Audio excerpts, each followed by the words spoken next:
whatever appears on the television screen emerges as raw experience for those who watch it. Therefore, television is reality, and reality is less than television. Max.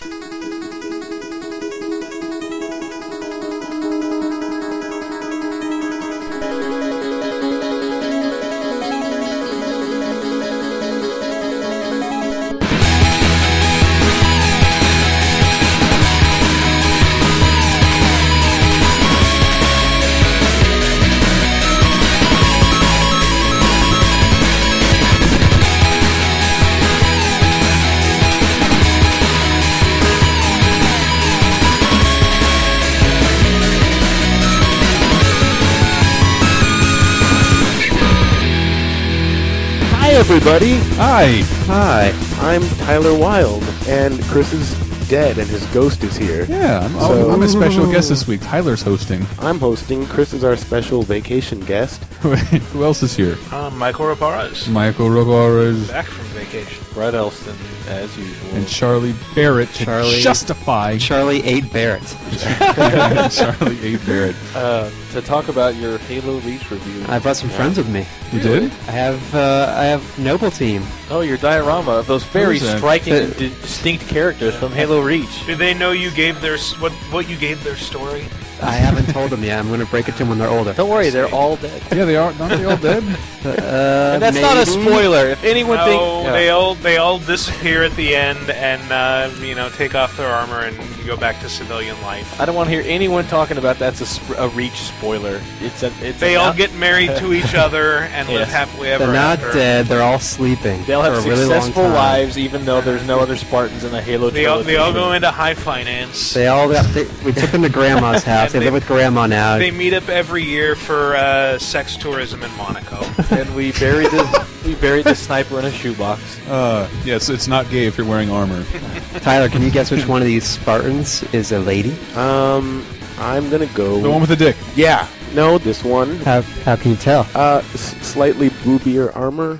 Charlie hips. he ruined this for me. She's the one who has the exposed belly. Everybody else has armor over their stomach. You're right. Except for the lady. Well, also the way... That's to facilitate abortions. Immediate abortion. Those female Spartans are always getting The knocked big up. heavy weapons guy next door doesn't really have armor on his tummy either. Well, he also is pregnant. Oh, that makes sense. Well, even when she's walking, she's supposed to, however much that shit weighs, 800 pounds or something, and it's, fused to their bones or whatever it is. Yeah, I mean, her hips are at an angle even on that And, her hips are still at an angle, and then when she walks, she still walks like a stripper. It's like... You know what she's listening to? Beyonce. Oh, yeah. Yeah. She doesn't actually have high-heeled armor, does she? No. No, but she has a very sexy codpiece. Oh, She does. Say goodbye And- and say hello. And she has a robot arm, apparently. She has a robot arm. I didn't notice that the entire time I was playing. Wait, I she probably does? shouldn't say that. Yeah, look at her right arm. It's a robot. she does. You Zoidberg or something? Robot? It's a Mr. Show. It's a friendly robot. Friendly that counted robot it that up. adds it up for you. This podcast is going to be about Halo. Is it for the most part? No. No. Because I don't like Halo. I don't dislike it. That's not all you play, oh. It is not all I You might hear play. that. You will hear that. I'm only a bit biased in that I care about Halo very little, and I wanted to Twitter it, but it sounded mean. I want to care less, but it's a Halo game. Of course, I care. Yeah, but I can't care every year. It's the biggest fucking thing in the world. Yeah. It is, and that. Never mind. I cared a lot more when it was every 3 years. Yeah. I've become increasingly indifferent to everyone. Even though I bought this thing on day one, I don't care. It's still sitting in plastic wrap. I bought it mainly because I know that anytime we have any sort of multiplayer anything, that's going to be busted out. So I should have it on hand. Oh, yes. Well, I didn't give the game an 8 because I didn't care. Will we be playing multiplayer on Friday at Today, GR? actually, yes. Today? Yes, we'll be playing... I forgot what day. I'm so fucking high. It's so Friday. High on Halo. I got back. Can we post that picture of me at the dentist Oh, we on will. the front page where I'm trying to smile with Novocaine? And as somebody pointed out on my Twitter, I went full blank in a way that Robert Downey Jr. said never to go. That's what my face looks like. Also, someone said it looked like the next Saw movie. A lot of dental work, a lot of medication. Yeah. I was so much of a pussy. We need to fill up all teeth to like, you want to do it today? Tomorrow we make multiple appointments. I'm like, no, I hate the dentist. I knocked a tooth out when I was little. Do it all today. And I will not operate on you anymore today. Your eyes cry. You make a lot of noise. You keep kicking. Did you go to Eastern? She literally said, here's a prescription for a bunch of Valium and Vicodin. I will not do any more work on you. And she keeps, I'm like, more Novocaine, please, more Novocaine. It still hurts. It still hurts. And I'm not like bawling, but I'm tearing constantly. Right. I kicked my shoes off at some point, and she's like, some people wouldn't do this. We don't give Novocaine at all, and you needed extra medication. I'm a tooth pussy. Oh, no. Yes, you're so you're better with the sound effects. That's what you sounded like, right? No. Oh god. What about my insides? Can I clarify one thing from last week? I was thinking about tooth pussies. Tooth. Kind of gross. Whoa! I think that was a movie. It's just called Teeth. Somebody photoshopped Michael. No, nobody photoshopped me. Yes. No. Michael Pussy Paras. Jesus Christ! Doesn't work. It's the worst Bond villain ever. Wanted to clarify. Remember that comment we got on the article that someone said, "You guys don't love America. I'm never listening again." Yeah. Somebody was unhappy about last week. It wasn't so much Medal of Honor. It was Call of Duty. That Call of Duty was a World War II game that meant men going to war against being drafted for a duty. And the last one, like, let's say no Russian, where to steal secrets you go in and kill an airport full of people because that's nobody's duty. You're a mercenary. I was talking about them. I wasn't talking about fucking American soldiers. Talking about the games and the names. Yeah, my thing was with Medal of Honor is that Medal of Honor always meant to me like everybody you're playing as would have received a medal in World War II. This takes place in real time with a bunch of covert, nasty, fucking I think the names don't make any sense. I'm not talking about the soldiers that are still fighting. You idiots.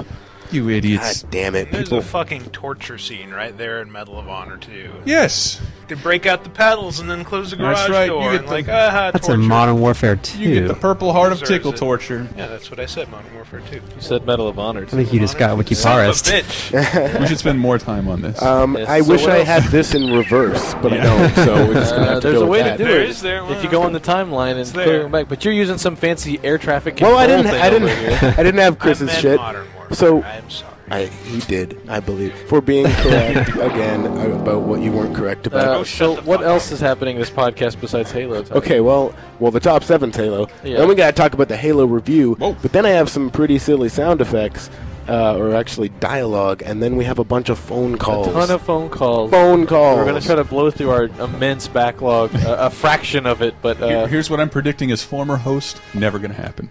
There will not be enough time left. The time has been allotted. The time has been vaguely allotted. It's a second segment treat. It's not sure. It's not even You're the boss, Elston. We can do this. Second segment Once we hit treat. 2.5 hours, you know what, we're Tyler? ready to do phone calls. We're right. Let's give up like Chris. I didn't. No. I'm on vacation. That's not giving up. Why are you trying I'm going. to By the time you hear my this, parade? I'll be in Disneyland. I'll be balls deep in Mickey, Goofy, and Donald. Balls Motherfucker. deep in a line of It was tourists.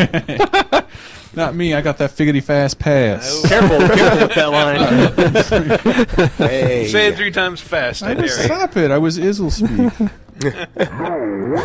You're all right. You're on fire. I am. Carolyn pointed out to me that someone said, because out here in California, or Bay Area, we have the peninsula, South Bay, North Bay, and then East Bay, and pointed out that East Bay is beast in Pig Latin.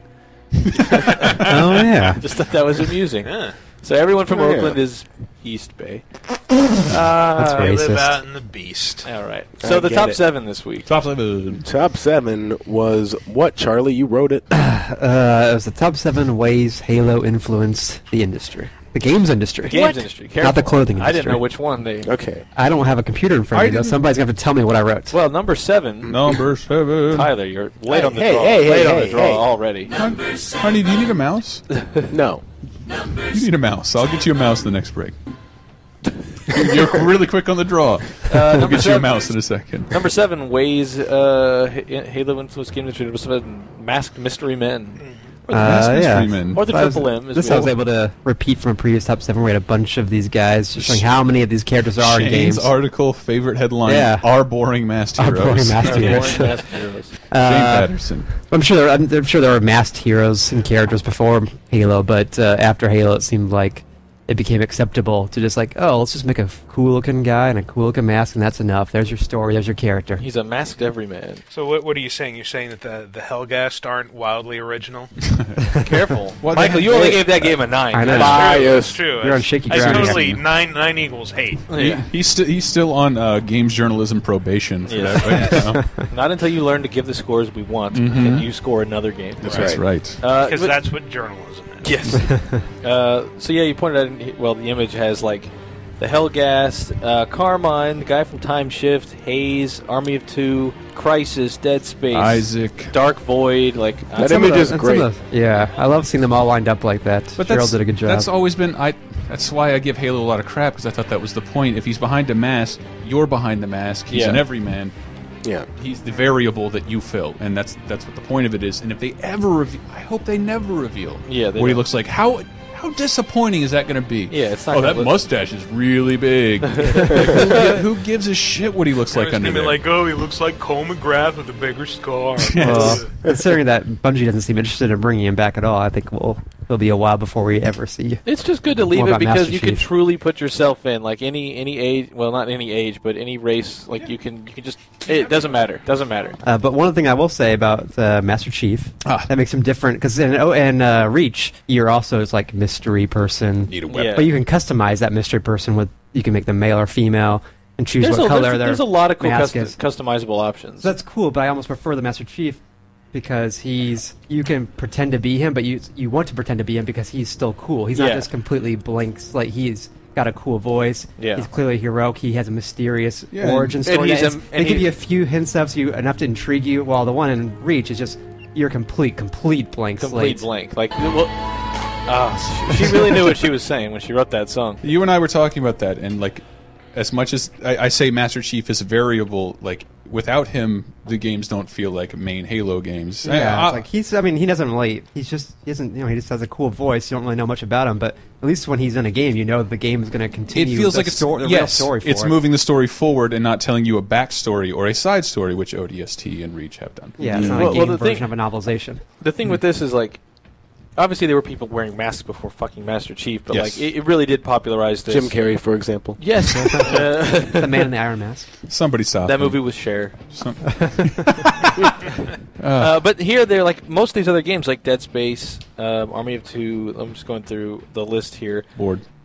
They try to do the best of both worlds. They're like, it's a masked man, but you also see his face at the end, which everyone's going to identify him by the mask, because like you see Isaac Clarke. Here's what you do. Go back to V for Vendetta. They never show the guy behind the mask, and like, who was he? He is you. He is me. Yeah, he is all of us. He is everyone. He is everyone. What? Nice job. Whoa. Collectibles worth collecting. Number 6. Really? Do tell, Charlie Barrett. You don't think the skulls are worth collecting? I absolutely do. I thought you were talking specifically about Reach, about what they did, but yes, the skulls. No. Just I remember Banjo-Kazooie and like collect 1,000 different things for no fucking reason, no reward, and you can partly thank like Gamerscore and stuff like that for the incentive to do this, but they did. It wasn't in Halo 2, so but here it wasn't. Yeah, it wasn't just points. It was effects, and they did things to the game, and they were very well hidden, but they did things. And there's only 15 or 13 of them. So it's like each one is like not only is a few number, but it's still they're just as hard to get as 100 packages in GTA. Right. Yeah. Number 5. So well, I mean, I just don't want anyone to think like go for it, Nelson. There were no collectibles before. But it's like I really feel like there was a line you could draw where look at games before Halo 3 and after Halo 3. Hold on, do you remember this? Yes. God of War, I believe. Concept art. You've unlocked a pencil sketch. Yeah. Like glad that's gone. Now these have gameplay incentives. That's fantastic. At least you can do is give me some kind of cheat or anything. But then, like, I don't know, what's like a modern equivalent? Like, well, Arkham Asylum you mentioned has a ton of shit to collect, but they're all like very elaborate and rewarding. Yeah. No.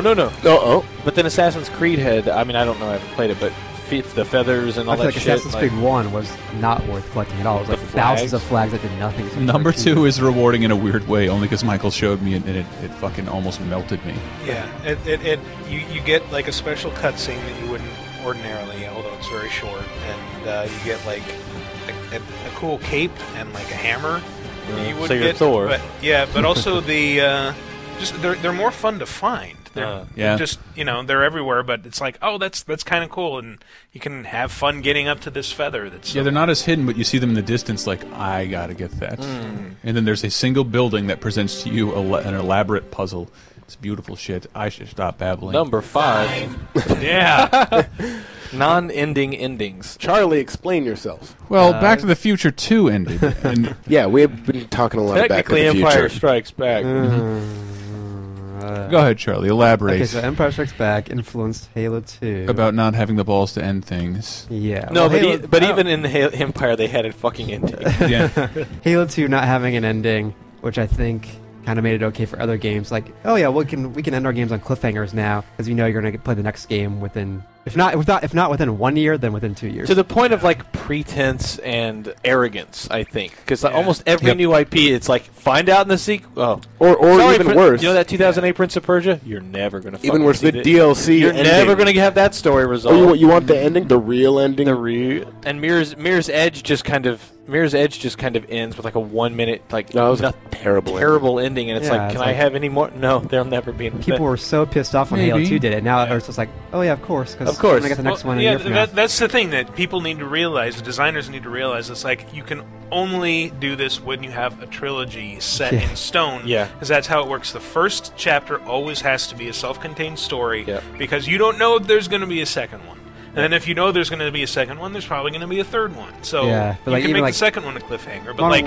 Haven Call of the King, there will never be another fucking Haven game. And that game apparently ends with like the crucifixion of its hero or something. It's like the equivalent of the crucifixion. And sounds like an ending to me. It's a big cliffhanger, but the thing with Halo 2, it wasn't even like it was a cliffhanger. It was literally like, we're promising you an ending this whole game. And you assume it's going to end with finish the fight. He died. It just like totally stops. The game just like, and cut credits. Like, but why did you fake? Like, it's such a fake out and non-reward. Like, it's not. It didn't even feel like a cliffhanger. I was like, no, I feel like you guys owe me this battle that you've been leading up to the whole time. And it's also you just said no. It's also Master Chief leaning against a wall. I will give credit to Modern Warfare 2's cliffhanger ending. At least you very much were active participant in the ending until it had the cliffhanger. How about the presumptuous trilogy? Yes, that's what we're talking about. There you go. Yes. So we should go and edit the article and change. Sorry. Every game, yes, I play is like, well, you should see what happens next time. It just got started. It's okay when you do it in the second one, but when you do it in the first, not that Halo did it in the first. Black did that too. I fucking hated that. It's Black, yeah. It's like the end of it leads you to think that it's like, oh, there's going to be one more level, and then no, it ends. Yeah. Sorry, Batch. Didn't you say, what was it, new Ken Lynch Dog Days? Did you say that one does kind of a similar thing? Yeah, spoilers here, although I imagine if you actually want to play this, you already have. The end I just, care deeply about the canon of fucking canon. I know, you do. And the characters, you're so invested in their lives and what they're doing. Dude, I make weekly deposits into their lives. I know, right? You should see all my fanfic. So, yeah, it just ends with them running onto a plane and hijacking it. And you see this from the perspective of a cameraman standing on the runway. And so they just run up the stairs, threaten the stewardess with their guns, and close the door behind them, and then the plane takes off, and that's the end. I'm so tired of these dog days. These fucking dog days. These fucking dog days. These fucking dog days. What's number 4? What is number 4? I don't know what number 4 is. Big Boy getting 360s for free. Oh, so this must be the Marketing Blitz. Yeah. This really came with Halo 3, just like it became as big as a movie release, if not bigger in some ways. Yeah, they treat them as like major entertainment. There was an article that said they were spending more on this, marketing this game, than they had on all other Halos. On Halo 3 or Halo Reach? I doubt that. Huh? What was that quote? Where's the giant diorama thing and the old actors talking about? I mean, 3 had shit in Times Square. Have you actually seen the commercials? Are fucking beautiful for Reach. They're live action / CG. They're not the game. They're not the game at all. They spent $170 million on Halo 3. I've only seen one of the ads. If that wasn't mentioned, shit, I don't want to spoil anything. Or no, it earned $170 million. That's what Halo also changed in the industry.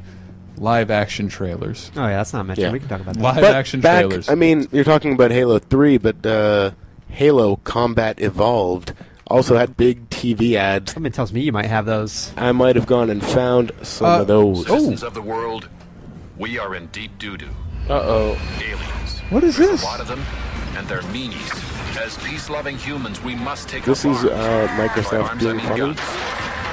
No, it has form a giant gravitas. can opener, and we will open a giant can of whoop-ass. You can't say that on television. The X ripping through the black. You need to the play X some like rips really through. stirring music behind then, and I will say, as a slow it down. That by, just like, needed a little stand alone. as a collector, someone who has done a lot of intros for this podcast of pop video game references and pop culture, Halos always come along with specifics. People know what they're saying. Like, I hit you with the plasma sword, or here's a sticky grenade. I had another thing to play that I completely forgot I even had. Oh, go and for it. it's because I wanted to show you guys why I hate Big Bang Theory and think it's the worst show on TV. And Halo is something that, along with the Media Blitz, like gets mentioned in other media because everyone knows that everyone knows what it is. So I mentioned on the caveman. here's the Big Bang Theory. That was my intro the other week. It was being very specific. Eat my plasmid. Like, Yes. Big Bang Theory purports to be about nerds That and is be a fake ass nerd show. and no, but it is. Listen Listen, for our moms to go. Oh, that must be what Brett's doing. Yes. I must be wearing Spider-Man shirts all day. Think this through. You're going to ask Howard to choose between sex and Halo. No, I'm going to ask him to choose between sex and Halo 3.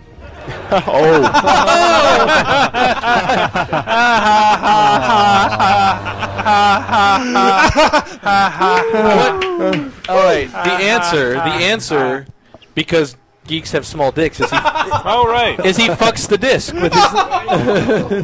it continues. All sex has is nudity, orgasms, and human contact. My point. He doesn't want those. Ew. Human contact, nudity. Halo. Does that come with stitches? Every time ABC, every time CBS. See, every time CBS. But so this entry, the marketing blitz. I mean, I think the only thing that's really followed this was Modern Warfare. Yeah. Like, I mean, COD 4 and Modern Warfare did the same thing. Modern Warfare 2 really blew it up. I'm assuming Black Ops will do something similar, but I really feel like this. But Halo originated. Yeah, Halo 3 was like the. I mean, Halo 2, I remember a big fucking like advertisement, but 3 was just beyond belief. Like that much attention was given to it. Food tie-ins, Diabetic sodas, celebrity tie-ins. Like I want to read. However, now we have Snoop Dogg holding a Mafia 2 lamp. Mafia 2 lamp. But there are two other things that popped to mind of this. Is Mario 3, I think, had the equivalent. It had a movie. It had a movie, basically, as a fucking Trojan horse to make you want to play the game. And McDonald's Happy Meal tie-in toys at the same time. Henry's got them on his desk. Yeah, and so that at the time was like, that was for Mario 3. Which sold more than Halo 3, so eat a dick. But the first game that really felt like this thing that pops in my mind was Final Fantasy VII. Because that's the first game I can remember being like heavily advertised in primetime network television. I remember that. Yes. Yeah, like watching Friends in the 90s and Final Fantasy VII is being advertised. Usually you only saw them during Ninja Turtles or Saturday morning cartoons, and Final Fantasy VII was the first time. Because even 6, when it was advertised, it was like in cartoons and other shit when I was up at 6 a.m. Right. But 7 was like front and sitting center. there just like, that Joey's a dunderhead. Yeah. And then, Hey, Halo 3, I felt like I just got done explaining to Squares what Halo was. Right. And then here it is on 30 Rock. They're playing Halo and talking specifically about it. Yeah, but Final Fantasy 7 was the first one I ever saw in a movie theater, like a trailer. Oh, for yeah, it. that's I was right. like, oh wait, this is a game. Damn it, I don't have that system. I think Ocarina was the first movie trailer I saw. First one. Do you remember what movie? No. It would have been 98, so maybe... Screamers. No. Might have been Scream. Diabolic? I saw the Final Fantasy 7 trailer at the Dollar Lincoln Theater in Oh, it was downtown Belleville. I got it. It was chairman of the board with Carrot Top. Chairman of the board. That's where he learned to surf and teach a corporation to love. It was probably fucking Armageddon. Do you have that song queued up?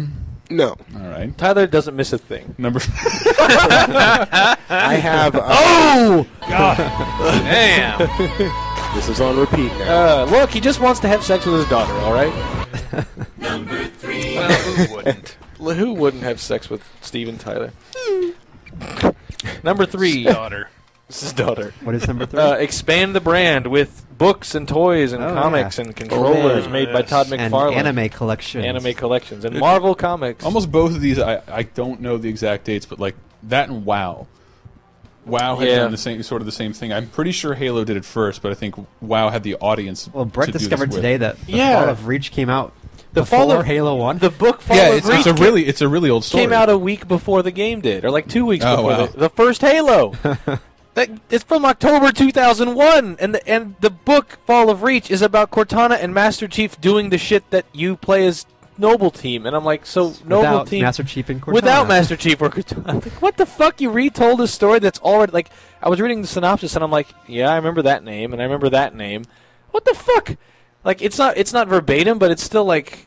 I mean, I get that Bungie wanted to do a canonical, like, okay, here we'll make that official, and we'll adopt that into our canon. But it's also like you took out. You retold it, but you made it less interesting than the book did. Yeah, They're busy, which is really sad. Because the book was written in how many days? 7 weeks. 7 weeks. He wrote the book. Although I know at least Doom and several other like ancient PC adventure games beat Halo to the punch with novelizations. Yeah, Doom had 4 novels, which I've They read. also have all the other stuff in that collage there. I think that stuff also started happening with like Star Wars and Star Trek. Yeah, they kind of led the way, like with like we're gonna have 1 million novels. Oh, Tech War, you are right. I remember reading like some fantasy novel in junior high, and it was like based on some Apple II role-playing game I'd never heard of before. Lode Runner Armageddon.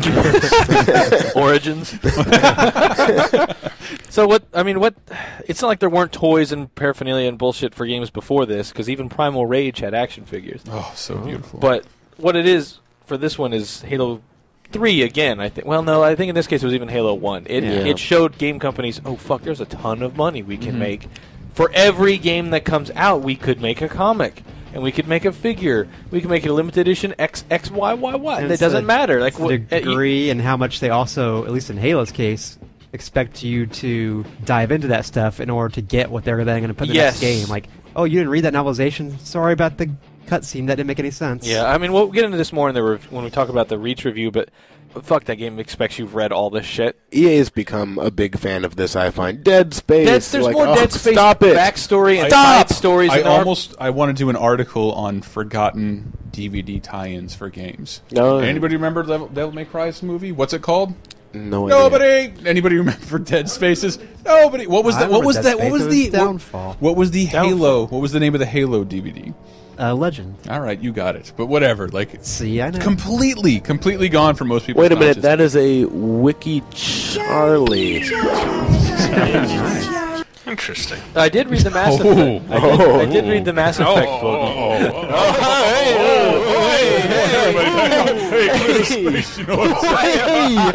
Who's this guy? Hey, who Somebody dig my corpse up. Is it getting hot in here? My nipples just turn. It was too much. We all exploded. Oh, we all blammed. It's like antimatter. By the way, someone had said I had grown tired of Blam. I hadn't.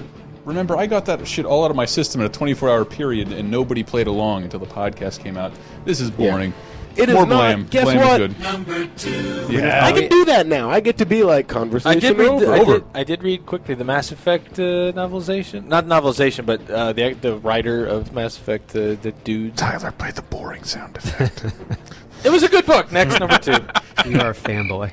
Oh yeah, dude. Perfect. When I give Mass Effect 3 and 8, you're going to be so let's pissed. hurry up. I'm breathing Chris's sweat in here. It is getting That's what awfully that is. It's all coming from below the waist. I thought it felt like a fucking jungle. It is. There's Number 2 is sweaty stalactites growing. So you can't open. focus on the community. Number 2.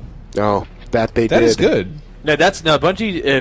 This top 7 wasn't meant as bad ways they influenced the industry. No, I can't. I just can't commend them enough because I think that a lot of people start multiplayer servers without showing the dedication that Bungie did to constantly learn from what people are and it's doing. not just multiplayer; they're just community in general. They have their Bungie Day each year. They, when Red versus Blue became popular, they didn't just go, "Oh, good job, guys." They use those guys to advertise new things, like they announce parts of Halo Reach through Red versus Blue videos. And show the same reverence towards their games that the fans do, and most companies don't ever fucking do that. Build parts of their site just to show off fans Halo Reach screenshots and Halo Reach Machinima or Halo 3. No, they were very quick to embrace the fan-driven side of it, where at the time, I mean, coming off of the N64 and PS1 era, which is when the Xbox launched, it was still a very Japanese-led industry. And then coming into GameCube, PS2, Xbox, it started to shift significantly to, wow, there's a lot of actually good Western developers. That wasn't the case with 16-bit and even for the large part 32-bit. And the Japanese still don't have like a great web presence. But yeah, they presence. still get, like, Capcom's one of the few Japanese companies that's like, no, fuck, we have to. Their American team does all that, and not them. Capcom US is. I mean, Nintendo Japan is strangely good about it, which is really strange. They've just gotten good about it, but like every other Japanese site, I don't think they know how to update their website. But like Bungie's good about it. Infinity Ward was good with Modern Warfare. Oh, yeah. I mean, I would. Bizarre Creations seems to be pretty good with it for like Blur and Project Gotham. I love that. I go to Sega. If you go back and look, any Sega game that came out while the internet existed, Sega has not taken down that site. Yeah. Oh yeah. And it still exists. And Hilarious. it's horrifying. And beyond like the stuff outside the game, the stuff they put in the game too. I mean, everything they add to Halo 3, Theater Mode, Forge, that's all. It's like, hey, you guys build your own maps, build your own game types, and now they've done that even more with Reach. I mean, one of the coolest things about Reach is the Forge world, which I know here's a huge I read map. the comments on your article, and that's like the primary criticism. Oh, really? It's like, what? They added Forge world? Why it's not automatically a 10? Yeah. Oh, because I have to make my own game. Fuck you. Does anyone know in the military what Halo stands for, by the way? Is it high altitude, low opening? Yes, of course, That is right. Of course, because I played Metal Gear. What is that, like Paul Bunyan's asshole? Well, I knew it earlier, because my dad is a I know it plane. now, 'cause you just told me. Number one.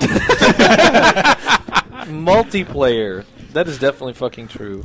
Yeah. I don't think I ever played a 2-player game until Halo. Well, it's Online I don't think multiplayer. online console multiplayer. Yes, Console console multiplayer, specifically. it's And the idea that, like, revolutionized. that So was Halo invented the X-band modem, is what you're saying. that Yes. did not And fucking... also the Saturn modem. No, it's true. I played They balls... invented the internet, Michael. And even before 2 took it online, Halo 1, I believe, was one of the first, if not the first, game to have all the take your system over and system link up. 16 people. 16 people land. No, that was the links that my Spicules, who was on the podcast, that we went to play Halo 1 online with the Xbox, which you could do.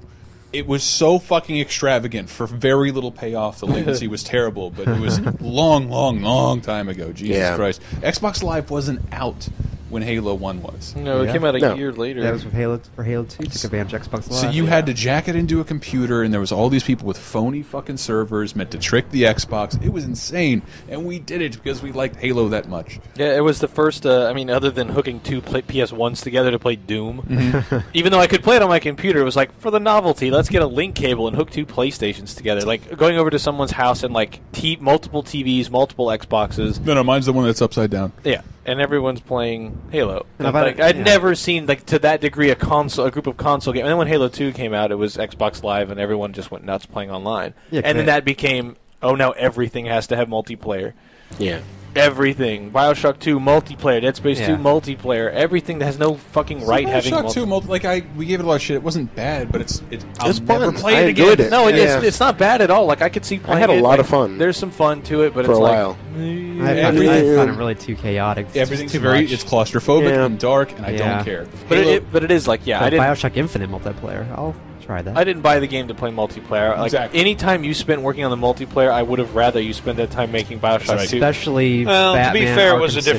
different team that made the multiplayer. Put them on something else. Exactly. Nah. They could have been making another Bioshock. They could have been making sandwiches for the people that were so they could stay longer on the campaign. It is a perfect... Bioshock Swamp of Nightmares. I even think that Dead Space 2 multiplayer sounds pretty cool. It's very Left 4 Dead approach. Right here, yeah. Well, because it's not PvP. It's mostly a bunch of horde modes, right? It's human versus the necromorphs, but human players are the necromorphs trying to stop the humans from achieving a goal. I'll never be better than this teenager who sits at home all day, but I can play with him and have a good time. We're done with the top 7. Done with the top 7? Normally I'd move the conversation along by hitting, one of these, but we already did number 1. We did. But there's one thing before we go to break that I want to say is we've been playing with the Inception trailer music a little bit.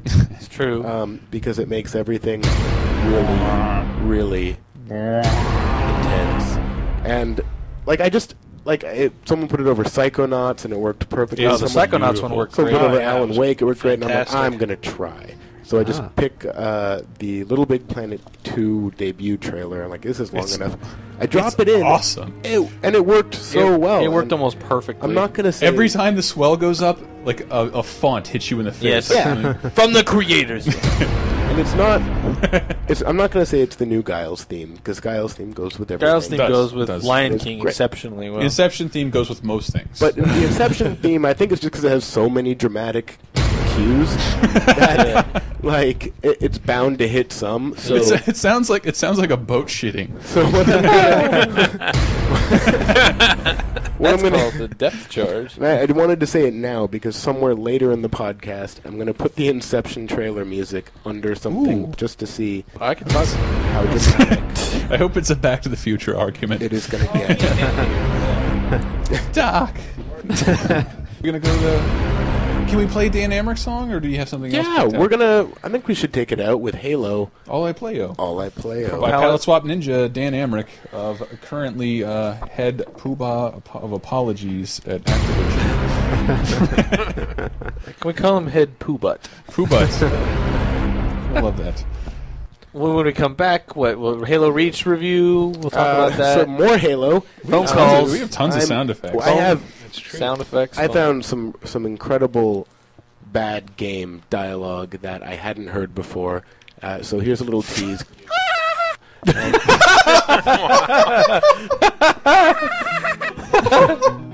When we get back. Fuck.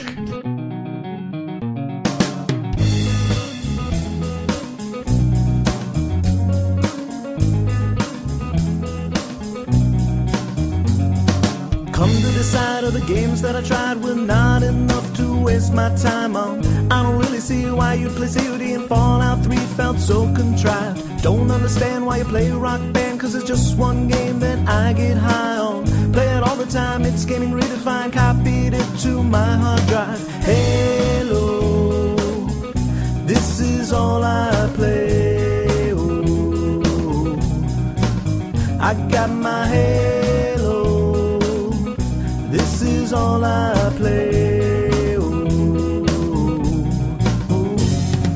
I always know when my ammo is low and a fast reload's what I rely on. On a killing spree, no one's as good as me through the campaign, and I haven't died. Come to believe that I'm better than Steve. When we play split screen, he gets his cry on. No one's beating me, challenge is what I need. Bet I would rule on Xbox Live. Halo, this is all I play. One player Halo, this is all I play. Oh, oh. The more I talk, the taunts I throw, the more I let my ego grow. Halo, whoa, whoa.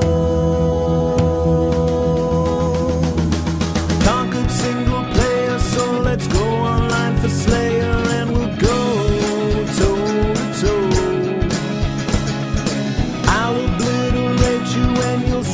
Desecrate you when I teabag you slow. I'm a banshee lover, so you better run for cover, but there's nowhere to go. Play on legendary, baby, I'm so good at scary, man, you don't even know. Oh!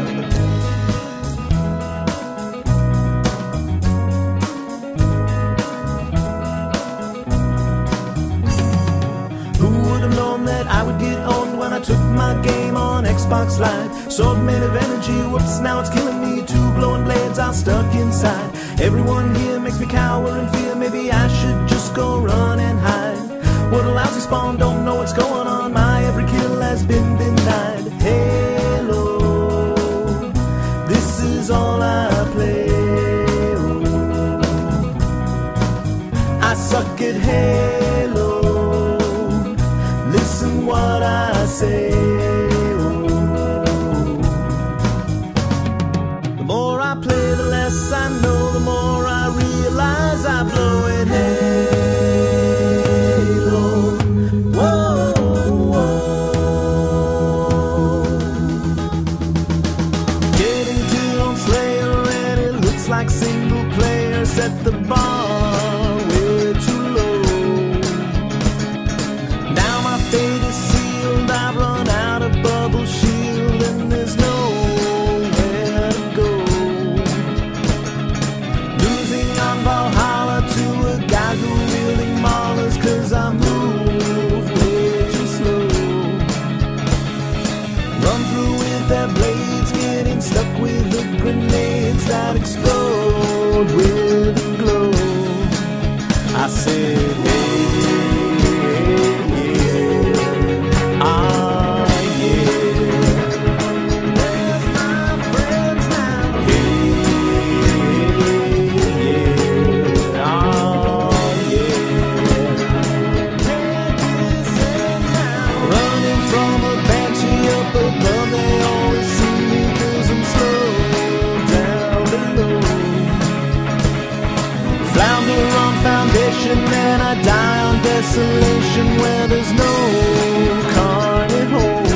doesn't matter from now on, I play alone.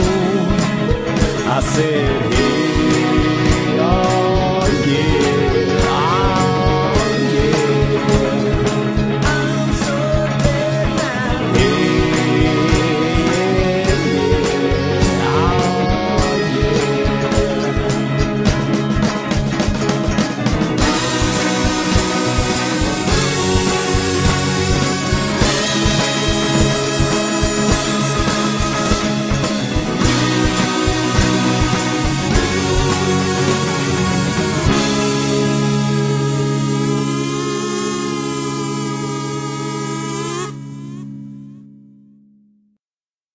oh I'm Joel McHale from Blank Blank, and you're listening to TalkRadar.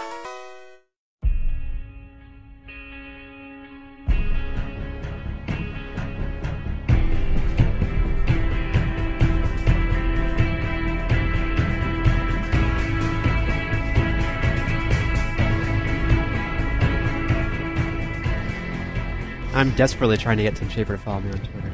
I was pissed because I found out after he was following me after that iTunes day where I was just a fucking baby. That made you everything okay? No, it's just oh fuck, Tim Schafer saw that. Oh, wow, do you still follow Saw me? your fucking meltdown. No, after that I sort of started looking at him like he doesn't respond to anybody and he doesn't really.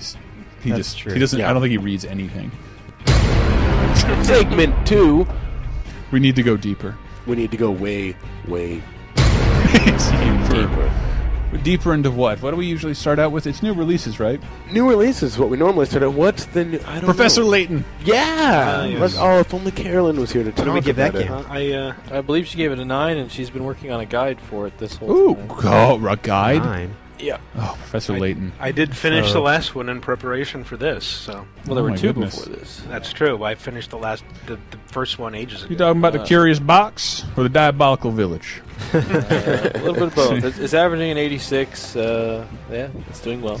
Not quite Halo numbers, Elston. Definitively, according to us, A 9. it is better than Halo It's a Reach. better game. That than is true. Halo. It Doesn't Yes, matter they're different better genres. game. It doesn't matter. It's a platforms for audiences. different platform and genre. It's a better game than Halo better. Reach. Hold on, we can Also, NHL 2K11. Yes, that's also a Much better than Halo Reach. Yeah. Did I review that? No. Anyone who No, has we can- any concept of how scores work.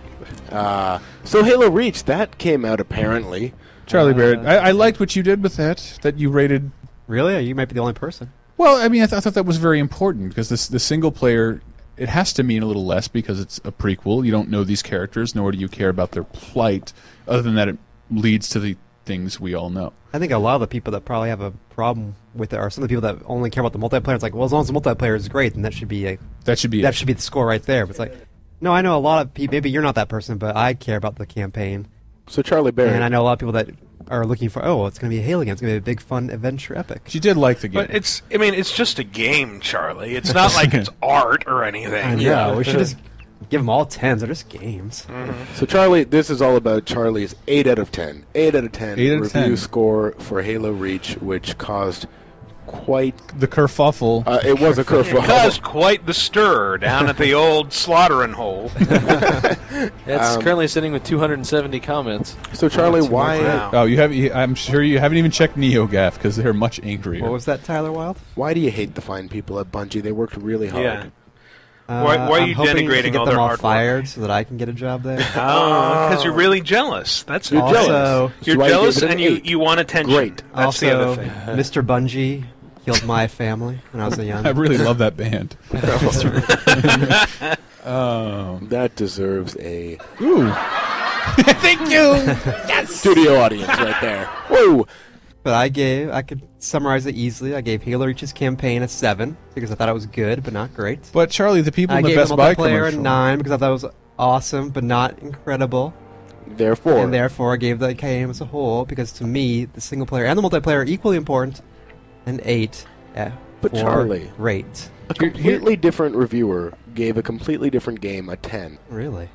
Yeah. Which game? The whole Modern Warfare 2. I have all of this. I have this written because Charlie wouldn't read the comments, so I made sure to grab a couple for you, so you can address them now. I think the thing people need to understand about reviews, sorry to interrupt you, is that before writing them, we go through and look at every single game that scored either above or below Yes, what we're going to give a game. Always. And we evaluate. It's like, is this really better than NHL 2K11? I have to, like... Is Halo better than Bayonetta? I'm not sure. They both strived the same thing. The multiplayer in Bayonetta in particular. Actually, something Logan said in our PAX panel I really liked was he was like, when I'm doing a review, first I try to figure out what the game's trying to accomplish, and then I rate the game on how well it accomplished, what it was trying to accomplish, and you know, an NHL game is trying to accomplish something a little different than Halo Reach. You fucking numbnuts. NHL game. Yes.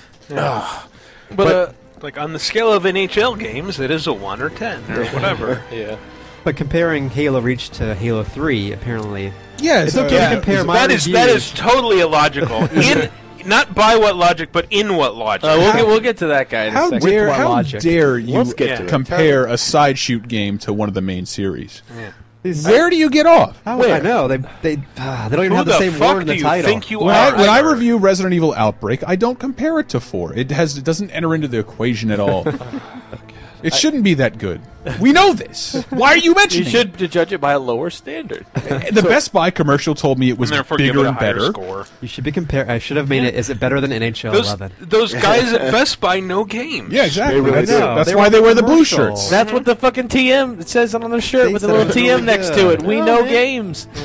And Microsoft said it was really good too. Thank you, Geek Squad. Hey, but it's not a fucking bad game. Nobody's saying that. No, nobody's saying it. That's the most hilarious part. I more than liked it. If I just liked it, I would give it a 7. I more than liked it. I liked it a lot. I gave it an 8. For all intents and purposes of this podcast, all we're going to end up doing is defending our score. But we have to, like, who's played it? It's not a bad game. It's not bad multiplayer. I beat it last night. No, the multiplayer is fantastic. I beat it last night and like immediately went into the multiplayer, and I was like, oh wow, this is it's very well. Of course, it's well done because it's Bungie. It's carrying over what Halo 3 did, and it was very easy to jump in games, search for specific parameters. I could customize my character. When I got out of a match, it did all these little fun charts and graphs going, here's what you did, and like my character poses, all this superfluous stuff that easily they didn't have to fucking put any of that in. Everyone would have been happy with just more fucking Team Slayer, but it's so much more than that, and it really was. I mean, I played it for like Halo, man. It deserves a fucking Grammy. It really does. I'm going to argue. Almost devil's. Beyonce had the best song. Advocate. Yeah, she did. Yeah. But Brett, you live next to Love and Hate, a nice little sandwich shop. Do I? Dude, I love the vegan chicken sandwich. I had it a third time. Yeah. I loved it a little less. It's true. You know what they did? But what they decided to do is they added honey mustard. Oh no! It wasn't as great as the first time I played that sandwich. Now imagine, you got honey flustered when you tasted that. Give yourself a comedic noise. What can I get? I don't know. There you go. There you go. But it's so frequent. I think if I'd put your analogy in my review, there'd be 0 comments and everybody be happy. It's just that we've seen it before. The dumb comparison I thought of was Pirates of the Caribbean. Everybody liked Pirates of the Caribbean. Pirates of the Caribbean 2 came out. Wow, this is more and it's bigger and it's great. Yeah. Third one came out, even fucking bigger. Yeah, terrible. It's fucking terrible, and everybody hates it too much. It's he was in a crazy desert, man. It was cool. Yeah, the same thing over and over again, and even the stuff that you're talking about, which I do appreciate, the customization and all that stuff. That's sprinkles, and what you're saying there, those are the crumbled Oreos. But it doesn't make it altogether the best fucking sundae I've ever had. So much bigger in it before. Yeah. When ODST passed off as the same multiplayer, like we added Firefight and we added a few new maps. That's why that game only got a 7. Reach did a lot more than that, which is why I gave the multiplayer 9. But I've seen most of that before. The stuff that's new is fun. I like the changes. It does make it feel new again in many ways, but like Brett said, he started his thing off with carried over from Halo 3. Does it affect you? I mean, it really was. Like, I do think people will be playing this a year or two down the line for sure, but I mean, I don't even see this like drying up Halo 3 servers, because I think people will still just like, it's pretty much the same, but there's a lot of new stuff. And here we are justifying, and we're trying to justify a 9 again now. And you don't have to justify it. If you think of in terms of ODST, which I jump online and want to play, and nobody's playing ODST. Fucking nobody. More people are playing Halo 3 than ODST. I mean, Reach combines Firefight and Halo 3's multiplayer, adds a bit of extra stuff. It improves Firefight. It improves a bunch of stuff. So it's like, it all does improve. And personally, I would have given... I don't know. It's not the revelation. You can't repeat that. It's definitely not. You can repeat that, but it's the same reason we go ape shit over a Mario game is because we see one every 5 years, not every 9 months. Yeah. The point is, Charlie's an asshole. Yeah. Well, it definitely who doesn't know anything about games. The thing I like the most, and the only reason you gave it such a low score is because you don't know how to play it right. It's because Microsoft promised me $10 million, and they only sent me 5. Yeah, it wasn't until enough. we get this worked out. I'll raise the review score as soon as that extra $5 million comes in the mail. I'd buy that for $1. Me too. Me too. Me too, Mr. Smash. No, Elson. What I said was going to say was not important and probably a fucking anecdote. Please save me. Go to help me. The thing I liked about Reach the most were the very un-Halo moments, like the space battle. Yeah, was really cool, and to me, a blueprint of a game that instead of doing Halo Wars next time, do a fucking space battle that takes place in the universe. Oh yeah. That shows up, Ace Combat and Hawks, and does a Colony Wars, Wing Commander. Give me a big story. Bungie and stories not do well. Once again, the story in Reach is Reach for the sky. Yes, They should have. I was like, God damn it! The story in Reach is just like the Star Wars trilogy prequels. Oh no, that's not giving George Lucas enough credit. No. Here's the thing. It's like Bungie is just like George Lucas in this sense. So they set up a cool story, and they have all the blueprints of a cool story. They even have cool characters doing cool things. None of it is emotional. None of it is surprising, and none of it has any of the gravity. So it's a cool story, bro. It's a cool. It's not a cool. story, I knew he was going to do it. He had to squeeze it in. Not a cool story, bro. Like there's things that are supposed to be emotional, and when they happen, I'm like, so. Like, because they don't get it. I mean, I don't want to obviously everyone is doomed because they're on Reach. But all those faceless people are going to die. I know. But in defense of what you're saying, Bungie themselves are tired of doing this and don't want to do it anymore. And I think the multiplayer, they just keep adding to it and making it better. But they're not reinventing it. They're just adding to it. They're adding to it. In this campaign, I feel like they're tired. Like you said, I think they want to move on to a new story. Like even they probably can't. They probably have. I'm sure they have a couple of guys that are paid to know the entire canon. Yeah. But I think they're sometimes forgetting exactly what. Yeah, like the end. I mean, it leads into Halo 1, pretty directly. But for me, it didn't lead in there as does as satisfyingly as it could have. For considering you guys. Master Chief's not a real guy you have to pay a huge actor salary to. It's like you can bring him in anytime you want. Just bring him in. Yeah. And the way the game ends, you're like, oh, surely it's going to end with... and then the ending, I thought, was like half cool. There were some cool parts of it. And the other half, I'm like, this was your send-off, and that's what you did with it? Wow. That was really from the gut laugh. I just, like, as a send-off, like, if I had spent the last 10 years of my life and it was the franchise that made me a millionaire and made me a career for life, pretty much, I'd be like, where were the fireworks? But again, it doesn't say like this was a bad game at all. Where's the Yub Nub song? But it was still like it did feel like kind of a tired campaign. It was still much better than ODST. I felt like it mattered, and it made ODST feel like the off game that some B team made. Like we brought in Obsidian to make ODST. I think it was better than ODST's campaign, but I don't think it was so much better that I felt I had to give it a higher score. All B team from now on. I definitely enjoyed Halo, and I commend Bungie out the ass for all the multiplayer stuff they do. Like your ass is thanking them. It's like Ace Ventura, just screaming praise. I'd like to ask them a few questions.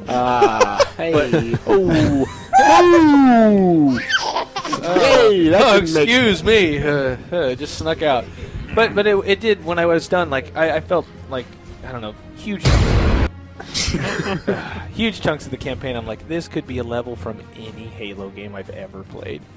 Yeah, and I don't know. But there. What did the people say? How many comments do you have? What do the people say? Well, I wanted to ask Charlie, what was your major problem with the campaign? Did you already? We've already kind of talked about it, but I felt like it was more. It felt a lot more like ODST than a Halo game because of this. I think if you're a Halo fan, you know this is a precursor, and that automatically means less because it doesn't matter to the universe you care about. That's kind of the problem of the Star Wars prequels, where since it's a prequel, you know already what's going to happen. Yeah, you know what. There was no any consequence that comes about, you know. I know there's the whole dramatic irony of if you go into a movie and everyone's supposed to lose, then the point of the loss is to tell a humane story or to tell something that really, oh man, it's such a tragedy that these people die or that this mission fails, and it's all about how and why and under what circumstances and what can they still pull out. But in a game, every time I got a game over screen or a death scene, I was like, oh, well, is that it? Can I watch the ending now? Because I'm supposed to lose.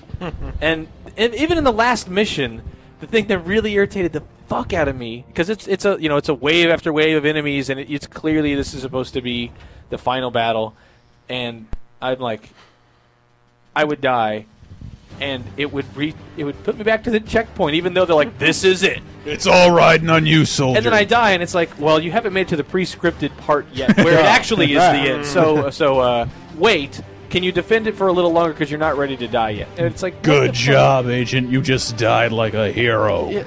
That sounds like an achievement. And then my favorite part, my fucking favorite part about the last area, which I did feel came to a pretty satisfying end. I thought I enjoyed that aspect of it.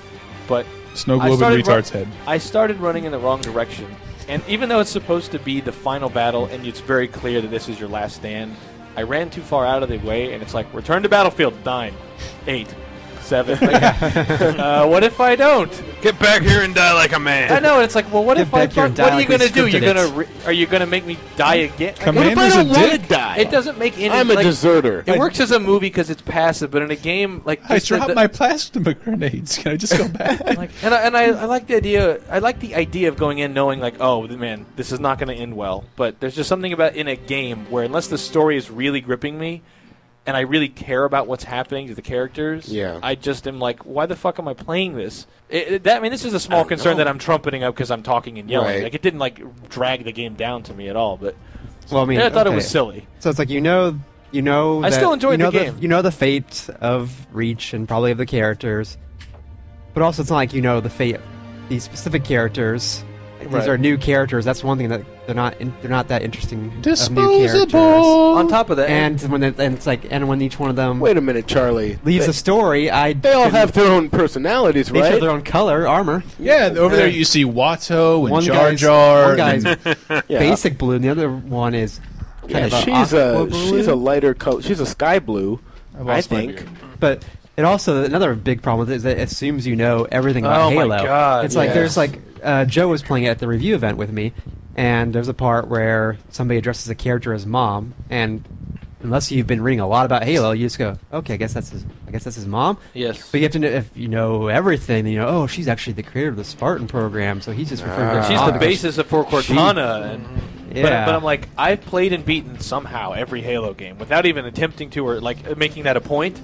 But I'm still like, they're introducing characters. They're like, was he in another game? I don't even remember. Like, I want to give a shit about the plot, but I can't give a shit about the plot when they keep requiring me to have read every novelization, to read every Wikipedia page, and to memorize the previous games. Like, luckily, because I've written a lot about Halo in the past few years at Games Radar, I remember like. Oh, okay, that's Dr. Halsey. Oh, she's started the Spartan program, and she's she's the basis of Cortana. Blah blah blah blah. But Joe's played all the Halo games. He's written tons of Halo articles. He didn't remember that at the time. And who does, and why would they? And then even like the ending was like, okay, this is the point where they're going to connect it to the original Halo trilogy. This is they're going to send it off. If you have a clear and exciting, like I remember the plot of Mass Effect because. You spend a lot of time with those characters. It's a game about plot. Halo I never thought was about My favorite Halo memories are killing you with the fucking warthog, and killing you, Tyler, with the plasma sword. But then they back it all up with these... And I was like... it sounded just like that. But then they back it all up with these, I mean, I know Bungie probably has only so much say in the commercials because the team that makes the game is not the same team that markets it. Those commercials are so fucking good. They're great commercials that oversell the fuck out of the experience. And it's like when you trumpet it up as this emotional... moving, and Halo 3 with believe as the thing. Believe in what? Fucking teabagging each other? It always makes me believe. And I said that I wish I could care less about Halo, but I can't because I do, and the commercials help. And I do like it, and we're playing multiplayer tonight. I will undoubtedly have fun. It is fun at the core. If I can get a copy of the game, I will play too. But there are the people that do read all those Wikipedia pages. I know the whole Halo story, but then because they know every detail, and they got, oh wow, this really spoke to me. And it's like they assume that the average gamer did, and like they get mad when it's like, well, you didn't think it was so beautiful that that Dr. Halsey that pointed this logo somewhere in the corner of the screen. Castlevania doesn't operate under that assumption that I know everything about every character on there, right? It's a self-contained game that I'm supposed to enjoy. Oh, not to give you a hard time after the 8, but Fag. Actually, the Battle on Reach takes place like 10 to 15 years into the war. It's like, but it's like maybe the intro could have made that clear yes, to they people. didn't say that in the game! So... Like, what am I supposed to look at the dates at the bottom? No, there's clearly a Twitter preamble. The fact that you did not know that is probably why you gave it an 8. Let's hear how much of a dick you are. Right, if you'd known more about the story... If you'd known more about the story that isn't in the game, you would have given the game a higher score. But just so people don't think it's all because of story and characters. Also, I felt like the missions themselves they weren't as epic as you'd expect from Bungie's last Halo game. It should have been. It's go down this tunnel, kill this thing. The space mission is really cool, but short. And if you've seen the video, you know exactly what you're going to play. There's another cool mission where you're flying around on a helicopter, landing on buildings, going inside, then back up. And it's all like that one rain. Felt suitably epic, and I'm in a destroyed city, and this is a problem here. Well, the rest is like it feels kind of like Halo 3 level with slightly better graphics. I feel like the first 5 levels was run straight, get in a warthog, shoot, get in a warthog, shoot. And when exciting stuff happens, and that's why I liked Halo 3. Yeah. Get it. And it's the same thing. The most epic moment of Halo 3 is when you fight 2 scarabs at once. In this game, you don't even fight a scarab. Spoiler. What? There's a part where like a scarab's like coming towards you, and it's like, oh man, he's coming towards us. This is epic. And the guy's like, don't worry, I got this. He just takes it out for you. Keep on driving, buddy. Oh man, that scene, without saying what happens in that scene, is another example of Bungie that it was not an emotional. Yeah, it's like that was clearly supposed to invoke an emotional response, and I'm like. Every big moment should have been like the D-Day landing, only 10 times more. There was one character death I thought they did well. That I was like, kind of felt sad. There was one character death that was kind of surprising, though. I was like, really, your helmet's not bulletproof? Just for, to reiterate your point, like we're not. These are not the reasons, the primary reasons that it's knocked down. Oh, it sucks that we have to talk about it. It's not a great game. It's not knocked down from a 10 because of like. We don't get the story because we didn't read all the books. It's just, the missions are derivative. Like, I've done this. I've played this game. It's not innovative. Yeah. There's a handful of really awesome missions. That's why I got an 8! Yeah, and I do have to take into account the people that not everybody knows, the entire Halo mythology. Right. And those people are going to spend all that money on the game, and they're going to be like, well, I don't get it. Yeah. As it's a good game. Well, let's move on to Chris's... But as a critic, you criticize it. Chris, how many of these do you have? Do you want some Inception trailer music behind this? I would like that. You want that? Okay, these are the comments are you gonna play that Charlie received. I think I should do that for this. I'd like to start it off with this guy who says, from Charlie, you are an imbecile. This is from Did he spell imbecile correctly? Servo, who may be tongue-in-cheek. So, according to Games Radar, NHL 11 is markedly better than Halo Reach. Are we still on Inception music? Yes, you're right. I saw that. Keep going. Reach 8. NHL 11 9. Monkey Island 2. Transformers War for Cybertron, Xenoclash Ultimate Edition, Toy Soldiers, Sega and Sonic's All-Star Racing, Sirius Sam HD. All better than Reach, according to Charlie Barrett, who reviewed all of these games. So what is he saying? That he doesn't think Monkey Island 2 Oh, is here it very comes good? again. Sirius Sam HD, Army of 2, 40th Day, The Saboteur, also reviewed by Charlie. Band Hero, Pinball Hall of Fame. Oh, Charlie, how could you? That's all I got. To be fair, I did review the Saboteur. It doesn't. But that was setting out to do it very better for different reasons. I'm tired of defending an 8. This is bullshit. What else you got? Wait, okay. I also have another one. Some of these are really long. One guy commented 4 times in 19 paragraphs because you told me you were afraid. You were afraid to read these comments. Is that okay for the Inception music? That's good. I like that. This is all crumbling, Charlie. This was your responsibility. Game Raider has no foundation anymore.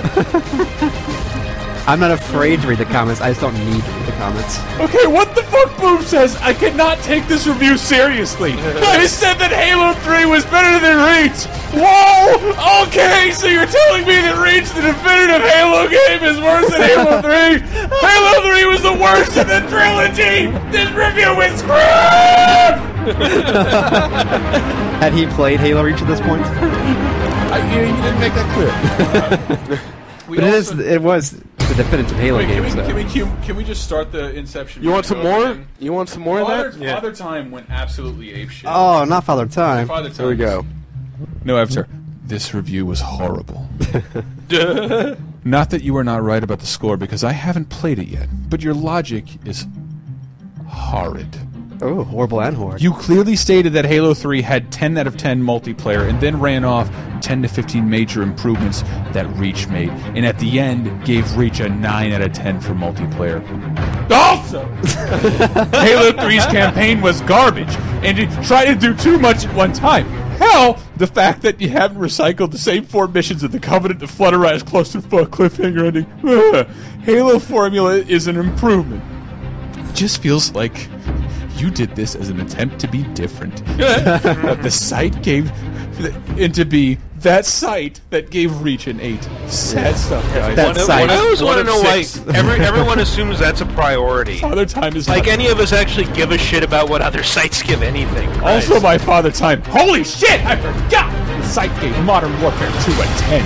Disregard anything I said before about the review being correct. If you will give a game with a 4.5-hour horseshit campaign with the most buggy, unbalanced multiplayer ever, a 10, and a game with endless customization and a campaign of 10 hours, an 8, then never mind. Never mind. At least you can move on to your "it's cool to bash the popular thing" stage. Yeah, I remember 9th grade too. Tell me this, Game Radar! Will you still be playing Halo Reach in 2 or 3 years? The answer is yes! If it's anything like Halo 3, how many games can you say that that you were able to jump in and enjoy consistently for years? It seems like you have forgotten games are about fun. And Halo was a way of making that $60 last longer than That's what games are about. They're about fun. You just don't see how the value of an 8. In that case, I'm glad I spent the weekend playing Vanquish instead of Halo Reach. Man. 8. Fantastic. Yeah. Should we we're not going to be playing Halo Reach in 2 or 3 years because there's probably going to be a new Halo somewhere in that span of time. This was their last one! Oh, it's a definitive experience! Microsoft will never make a sequel by itself! It's the last Halo! You just killed an angel, Charlie. You did. With an upside down infinity. Upside down, it's just turned on its side. This comment comes from Big Daddy. This is by far the most bullshit-filled review of a game I've ever seen.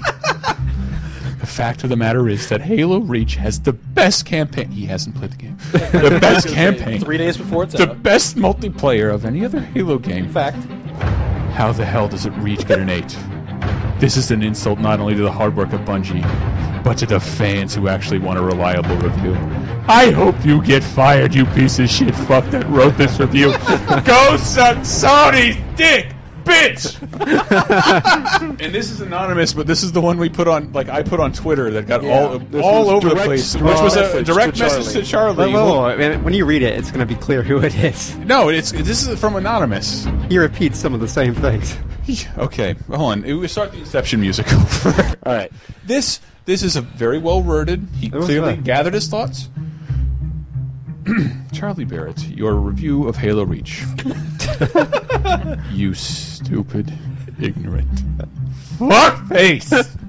Fuckface is 2 words. In what logic do you compare Halo 3 with Halo Reach? The campaign is top notch, and for that you give it a 7. You fuck.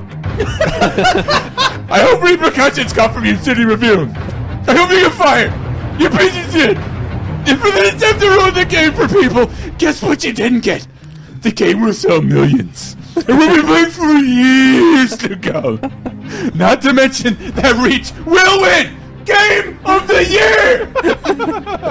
I hope you have this ingrained in your consciousness. I hope I incepted you. You fucking scum. Have fun living your mediocre life. Bitch. When did he become anonymous? When did he become Batman? I spit all over my paper. I'm kind of curious about because I noticed that line sparked an argument about like people saying what will be game of the year. Like as if that's just a thing. Yeah, like they think the government comes out and declares it. Like it's not like getting an Oscar. Did you not notice Call of Duty and Little Big Planet had Game of the Year on their box? Yeah. Do you know why? Do you know why Arkham Asylum had Game of the Year on its box? Because we fucking gave it Game of the Year. Yes, exactly. And I think we probably weren't the only ones, but. There's like 5 games a year that have their Game of the Year edition a few months later. So because different websites give different games Game of the Year. Halo Reach. So I don't want to do Inception. Are you done with the Inception one? You're an asshole. Do you want to do one? I think I can't read it with that. Too late now. I mean, it's not an award that the mayor of America pins on the chest of the most special game that year. He really does have the biggest top hat. The biggest sash you've ever seen. Oh, man. His monocle is fantabulous. Also, because I want to read this one because... I just love that this guy would like to see somebody get fired over a Halo review. You deserve to be homeless, Charlie. I deserve to be fired over the Infamous review. I mean, this is nothing new. You fuckface. You all deserve to be fired for being friends with me, who gave Halo Reach. He sent Charlie a personal message that said, "I want this ingrained in your consciousness." You fuck. I hope you eat, sleep, and dream about it. It is, and it makes me laugh every time I think of that. Yeah. So this one I like because he's complaining, but then also it's one of those awesome complaints that's pleased with the Inception. That's still full of air, but it needs to be read like slow. No, do it else. Oh, yeah, that's Civil War music. It's really hard. You've set such a high standard. You need to go deeper.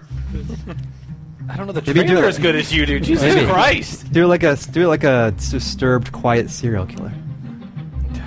Give me back my son! I'm just gonna fucking read. Don't be afraid to talk bigger, darling. I can talk bigger. I can talk bigger than everyone in this room. Charlie Barrett and Games Radar are biggest fails. Oh. This site can't be taken serious. Never was. Only funny articles they post. That's what Games Radar good for. Is this like a Dr. Seuss poem? No way looking at track records. The games they have given to are ridiculous. Damn straight. 810. They can get hits and be unique. 810 is ridiculous for Halo Reach. Comparing ODST expansion game to Reach just puts that final nail in Games Radar. They are laughing stock when it comes to reviews. Is that followed up by for best Louis Vuitton handbag? Go to some scammer site in China. What? Oh, see, I thought he was doing deep poetry. I embellished a little on that, but more or less. It's just amazing that people get that worked up about a review for a game they've never played. Yeah, and that's. I have a message for all these people. Right. If they don't like my review and my score, there are 30 other reviews online that will tell them exactly what they want to hear. Charlie. 59, okay. Eat a dick full of flood. Also not in Halo Reach. So, can we move? We should move on. Some audio mayhem. I've got some audio mayhem. Let's start with this. This is a really quick one. That was this. Did you find this? Like, it's just the YouTube videos, like the worst game audio or the best game audio is what it's called. Or did you find it, Brett? Meant ironically. Someone sent it to me. Apparently, it's from Journey to the Center of the Earth. I stumbled across that. And it's just it's just some guy with like a PC microphone going. Like making the sound. Oh yeah, it's also Brendan Journey to the Center of the character. Earth from the DS. Yeah, for the DS, and it's clear like it was a guy like. So I never recorded sound effects for this game. Here's someone fighting. Yeah. Oh shit! These are the fighting noises. It sounds like me learning to play the recorder. But let's hear what happens when he falls into lava. Here are multiple versions of him falling into lava. Just wait for it.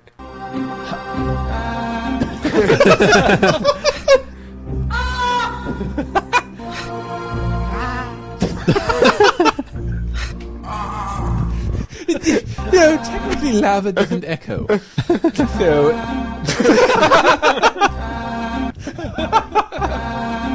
I want that to be the sound of my computer shutting down. That's a real game. That's a sound effect from a real game.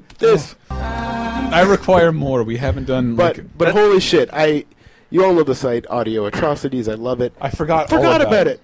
But I thought it was the one where I found all the chairman's. Yeah, it's a fantastic site. I forgot about it, and I went back to it. Michigan Report from Hell. Yes. Grasshopper Manufacturer did that. Way to go, Japan. You do not talk shit about Grasshopper. So even though that Samurai Champloo game was kind of shit. And it's now Michael knows, I guess, but if you guys have never heard these, here's just an example of.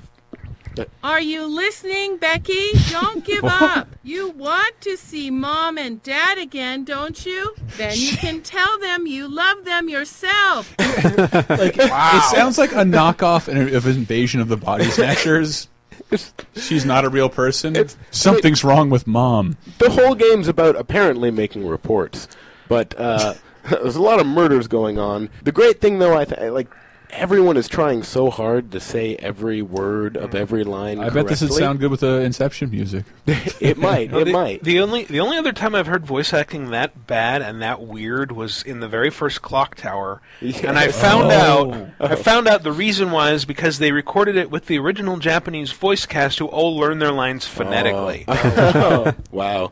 Yeah, that's kind of what it seems like, because listen to this one there. She's trying so hard to get every word right, but one word doesn't come out quite right. We're here at the Great Tezu Airport in an attempt to evacuate Chicago. To evacuate. I am like 90% sure that actress is Japanese. Is she married to Iron Sheik? She's married to Dr. Light. Going to evacuate. Mega Man. Here's another one where there's just like Dr. Wowie. Two words get combined. Something is coming in over the radio. Coming in over the radio. One more time.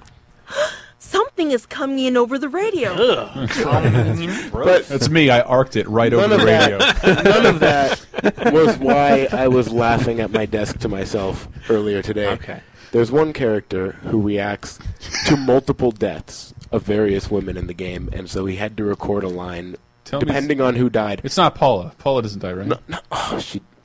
Don't. Not quite yet. Not ruin this. I haven't finished the game. Well, I guess he gets more and more upset. Anne, he really liked Anne. Anne! Oh my God! He liked Anne. He liked Carly a little bit more. Carly! Oh my God! And then Justine died, and it was... Justine! Oh my God! And believe it or not, Nina died. No! Nina! Oh my God!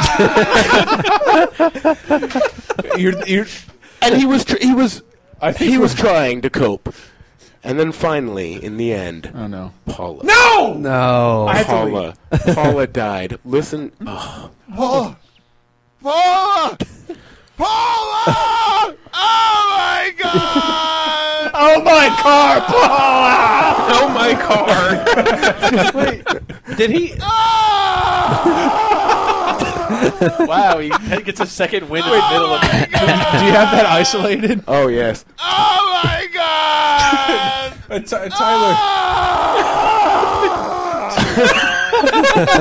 Tyler, I wait. I got here a little late on Friday. Are there any more cheese bagels? No. Oh my God! Wait, play the last one. I swear you can hear him inhaling to do an extra scream. Paula! Oh my God!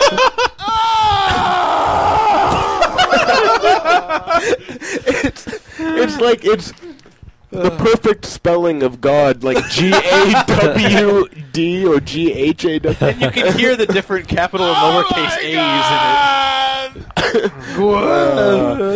You think he'd get a little desensitized after the third or fourth murder. Oh, man. It's fantastic. I like to imagine that's the reaction that people had when they got to the bottom of the Halo Reach reviews. And there was so much. He seems to be in terrible pain. Could this be God's punishment for the sins this man has committed? Yes. Probably. Perception music? Wow! I did it! Ow! That hurts! Kill me! Please don't kill me. But I suppose you have to.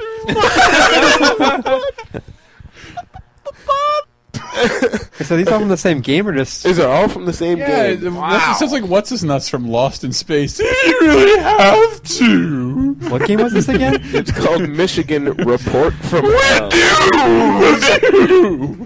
Are you listening, Becky? Don't give up. You want to see Mom and Dad again, don't you? Then you can tell them you love them yourself. Oh my God. More. Wow! I did it! Do that pain one again. We're here at the Great Tezu Airport in an attempt to evacuate Chicago. Oh, that worked. Something is coming in over the radio. Oh, gosh. That explains it. That smell wasn't this toilet. It was a dead body.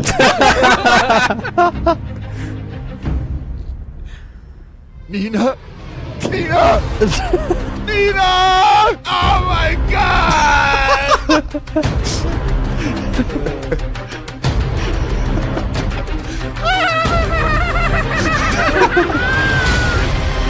Something is coming in over the radio.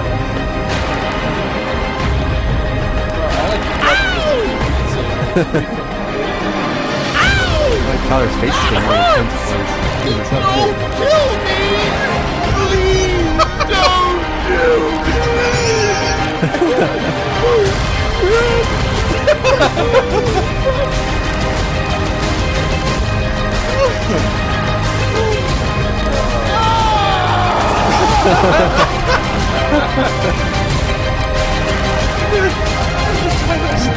Tyler's like conducting an orchestra. Holding up his hands like Willem Dafoe and Boondock Saints. There was a fire! Oh my God! He's like Amadeus over here.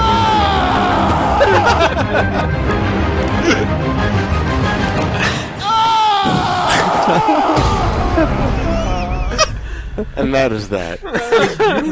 Thank you. Oh my God! Oh, let's play one more. That last one almost had beer everywhere. One more. I don't know which ones. Which ones have I played? I want to hear that owl one again.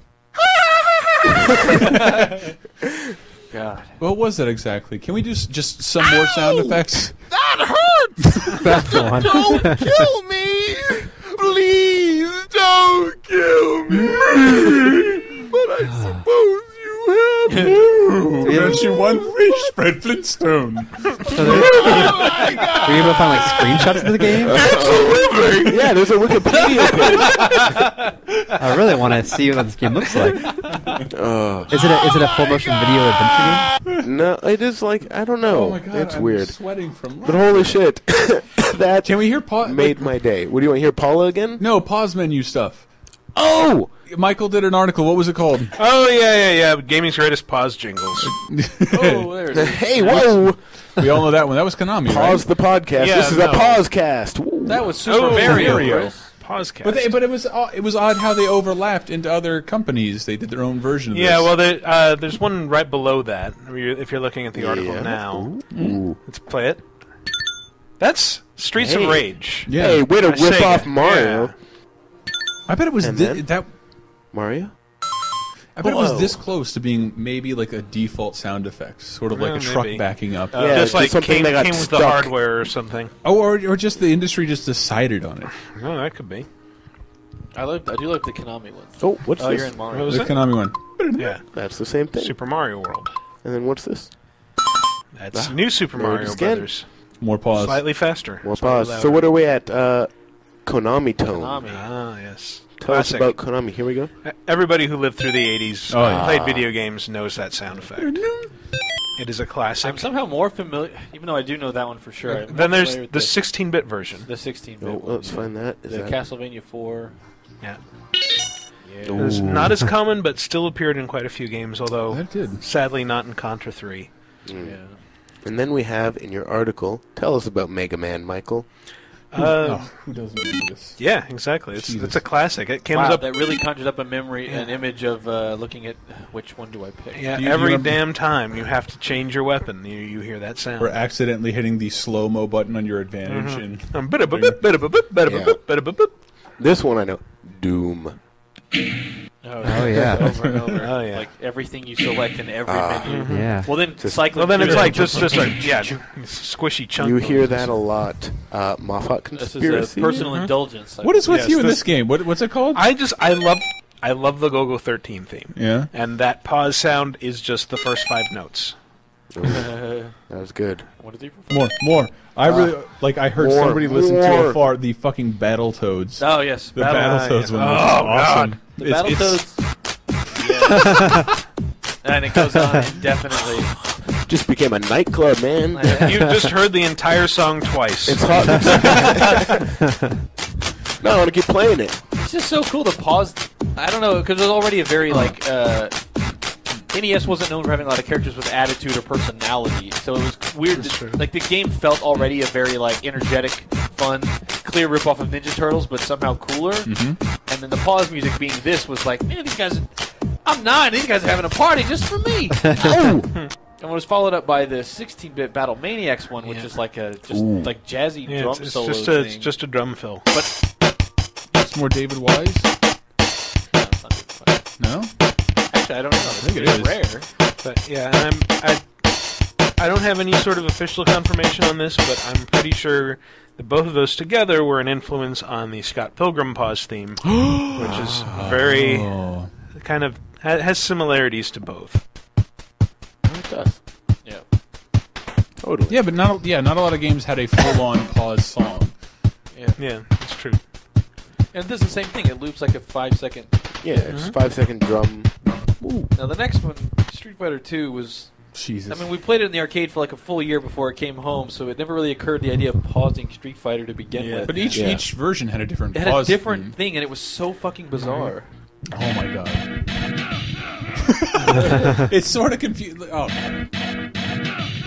That's a classic. Was also reused in Street Fighter 2 Turbo on Super Nintendo. But then, that's the Genesis version. Genesis noise, man. That's just God. My favorite though is Final Fight in there. Jesus Christ, I hear that so much. Wait. That's Super Street Fighter 2. And then Final Fight. Oh man, the ripping Final Fight is fantastic. Tune. Just look at. Can you play that? It's got like 20 people. It sounds like he's like, what?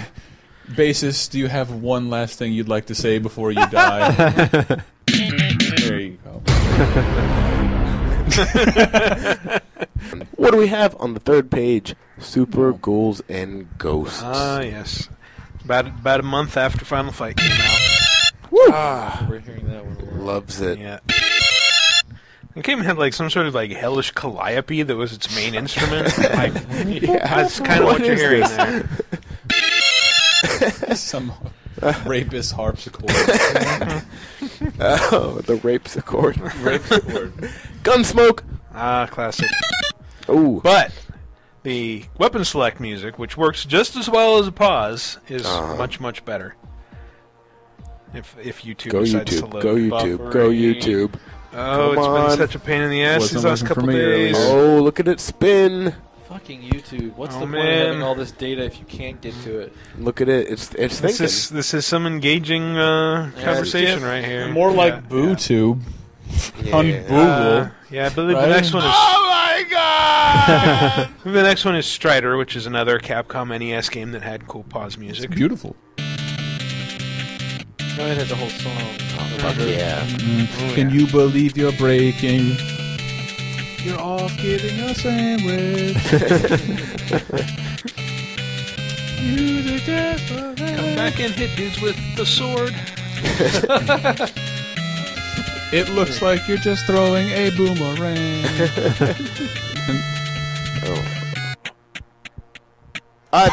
Bye, Strider. Apparently the song ran out of gasoline. It just loops after that. So we're gonna get some GoldenEye 007 on. That was a good YouTube Everloops. Oh. Right. Your ass is paused, bitch. I love that echoing. You're looking at your watch right now. Gonna make love to my boxy lady. Oh, man. Boxy lady. God, yeah, this.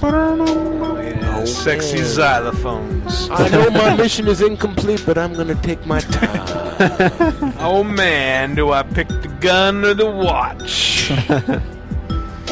Try to hit this dude with a laser for the 15th time, even though I know it's not gonna work. It does suspiciously low damage for a laser. Maybe I aim it at Jaws' teeth. Maybe they'll go flying off like those railroad bolts. And get right out of town. Oh, Yeah, I never noticed that this is the Q-Watch version 2.01 beta. That's just Couldn't even give you the final build of your watch. But the last game, it is The Ballad of Gay Tony. Which we will be closing. Actually, no, it's not. Actually, that's the second. That's the second to last game, which we're going to close out with. So I'll skip that. The last game should set this up a little bit. Okay. Is called Zombie Nation, and if you weren't alive in the 80s, it's a game about a flying, severed ghost of a samurai's head that spits fire, blows up buildings, and fights attack choppers piloted by zombies. 3 pauses. it's just pause. Your character is a floating head of a man. Yeah, oh, that's the character. That's the pause character. 3 times. Well, you got to know you're paused. All right, let's hear it. God, it's horrible. Such a creepy, That's weird. beautiful. Like, this is a game where, like, again, back in the NES days, like we didn't have an internet. We barely had fucking magazines to tell us what was happening. It's like if you hadn't heard about this in Nintendo Power and you just found it at a garage sale or something, you'd probably assume it was haunted. Yes, exactly. Like my friend, like it was a kid I didn't really know that well, and I only been to his house once, and he's like, "Oh, I got this new game. It's about a floating zombie samurai head. And he shoots buildings." I'm like, "I fucking believe you." And he's come over. I'll prove it. Yeah, right. I'm gonna go over there, and he's gonna be like, "Oh, I lost it, or my grandma took it away." And I go over. What the fuck? If you got to take your pants off, I'm not sure. And then. But it really does. It sounds like selecting the wrong chest on a game show. Oh, sorry. Whoa! Looks like you got that donkey. You got a $5 Bed Bath & Beyond gift certificate. That's not a gag gift. You have to take the donkey. That donkey is now yours. That is not tax deductible. If you leave it It's here, going to break. I have to pee. Chris, if you leave it here, it's animal cruelty. Chris, all right, yes.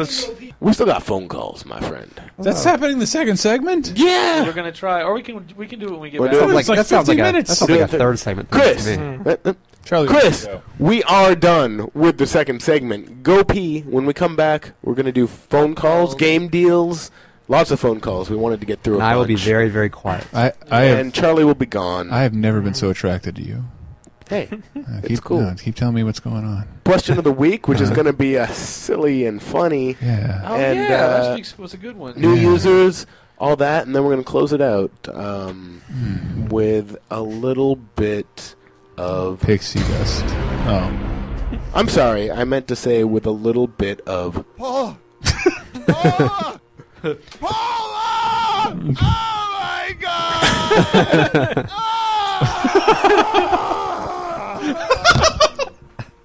Is Paula killing him? That's what I don't understand.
It's Ted DiBiase, the $1 Million Man, and you're listening to TalkRadar on GamesRadar.com.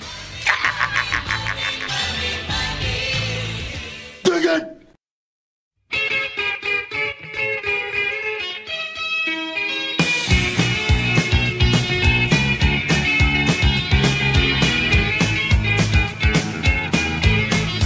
Punctured bicycle on a hillside desolate.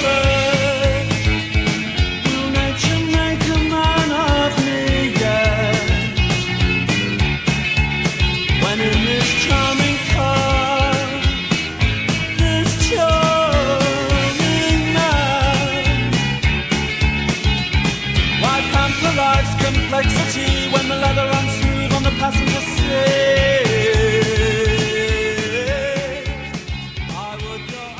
Good time. It was only 9 o'clock. Really? Wow. I thought we were making terrible time. No, we were good. Then you guys took like a 15-minute smoke break. Hey, shut up. Let's go. Hey, shut up. This is Tyler. Opening the third segment of You can't do that. You can't do that. I can do that, man. What about me? Am I okay? You're good, dude. I love this wireless mic. I really do. You don't have to be on that now, because Charlie Barrett died during the break. Oh, that's so sad. It's true. He was hit by like 10 cars at once. Oh, you should have got the fuck off of Reach, man. Really sad. Oh, dude, Charlie got assassinated by a commenter. Oh, man, yeah. He came up behind him and held the right button and totally assassinated him. Just like in Really Halo sad. Reach from Microsoft. Just, hey! This guy suddenly showed up dressed like a Spartan with an outfit made out of paper bags. And, it was really sad. And he put a bunch of bullets into him. It didn't work, and then he just meleeed him. Just like, shot him with his AK and then pulled his Hanzo steel and cut his head off. I kept telling Charlie, put that assault rifle away and punch him. Yeah. It will be more effective. We sound very collected right now. Can we do a rock 5 minutes ago. Can we say what rock band? Oh my God! Can we say what rock band songs bring us in? It would make me very happy. Can we say that? Can we? Can I? It would help if you said which one it was. Oh, dude, it's the Smiths. This Charming Man. Oh. I love that song. The Smiths. The Smiths. I want to give, since we're entering the community area of the podcast, I want to give a quick shout out on Twitter to Throw the Gnome. I tweeted a picture of our new room that is in the process of being changed. We got a new podcast room, which is our old video capture room. Mm-hmm. But we're slowly it's going to slowly transition to a very nice thing for us. Very nice. And we're going to slowly phase video out. Yeah. No more video. And we're we're getting a new video player. It's going to be great. I'm telling you, 2 months from now, TalkRadar is going to be like a site from 2008, like you'd never believe. Instead of a site from 2005. Instead of a site from... As opposed to when we started, when we were a site from 1998. By the way, Tyler, this is your ringtone when you call me. Oh, we probably owe fucking somebody money for that. There we go. Carl Stalling. What because did we do? Because I said, Mel Blanc. I gave him a shout out because I tweeted the picture of the room and I said, awesome stuff coming. And he said, I'm not sure my heart can handle cooler stuff. TDar is already the freshest. Aww. We're the freshest? There's so many nights, and I don't have my shit in front of me. Remember, I made fun of Strangle Me and Megadeth and called them like a greasy wop for listening to that shit. Yeah. Something like that. I'm Italian, I can say that. Yeah. I didn't mean it like that, Strangle Me. I was just making fun of you. You call every week. You're too cool. Yeah. I had to take you down a peg. We are going to get into phone calls. Are we? But first, what? I think this is going to Nothing happens before phone calls. My very first... Oh my God! Take my advice, do as What's I it like, say. Chris? Save a little money for a rainy Is it like day. making out with your daughter? To feel powerless? Yes. I'm doing game deals Watch today. what happens when your daughter grows up and starts banging that douchebag idiot. Why would my daughter bang me? Because a guy who you knew in high school had sex with his sister. Oh, I see. And you saw it. We watched Old Boy last night. He imprisoned you for 15 years. He did. Just so that your daughter would grow up enough that he could trick you into having sex with her just to fuck with you. What a great joke. Can 15 years of imaginary training be put to use? Yes, it can. It can. It can. It can. That's a great. You guys should all watch Old Boy. Don't watch it on Netflix because it's dubbed and it's not dubbed. Cool story, bro. What did I say about Cool Story? A ban on Cool Story Bros. Cool quarry, bro. It's only because Tyler became obsessed with it. Bro. Tyler was using Cool Story Bro in Cool conversations I was bro. having with other people. Oh yeah, You just come in. I was. So what'd you do today at work, honey? Well, today was like, and then just like burst in the room like Kramer. Cool story, bro. Man, your girlfriend's story she was telling you was so lame. I just had to fucking bust in and tell her, hey. That'd be one thing, but you hadn't even heard the story. You were just so desperate to yell it. Because I know that hallway in your guys' the place. I can hear him yelling from down the cool story, bro. And that is what I did. And that's game deals. And then game deals. And that's game deals. No, game deals. Amazon. This is good. Halo Reach. You want to get that? What does a game normally cost? $59.99. $59.99. What do you think Amazon's got it for? Not $58.14. No, not $58.14. Not $58.13. Not $58.12. $58.10. $58.10. Game deals of the day. No, what a minor steal. I have no idea. that eight is in honor of Charlie's score. Yeah, it is. That's like one of the deals that you have to like put it in your shopping cart before you can see a special deal. And I'm like, what is it going to be? $58. They have like 7 ways to click. Here's why we do this. Yeah, but if you order a Castlevania Lords of Shadow, you'll get $20 off a future purchase. Deal. And if you pre-order Fallout New Vegas, Dead Rising 2, or Medal of Honor, you'll get $10 off a future game purchase at Not bad Amazon. at all. And the other thing is Xbox Live subscription prices are going up.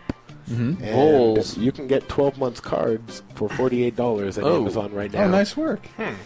They went into stock for a little while, like with the panic when they said they were raising the prices. They're back. They're in stock. They're for $48. But I don't know. Do you think that after the price goes up, you can still use a card you purchased already? Like Surely if you wait a year, they can't. They have to honor because you right? paid for it already. Like the transaction already happened. You It's bought the card when it was. And it's a Microsoft product. I can't imagine them voiding their own product. But wait, we'll see. I'm sure there'll be an amazing story. Don't go to Amazon just yet. Because if you're listening to this right now, what is it? It'll be the 17th on Friday. Which is today.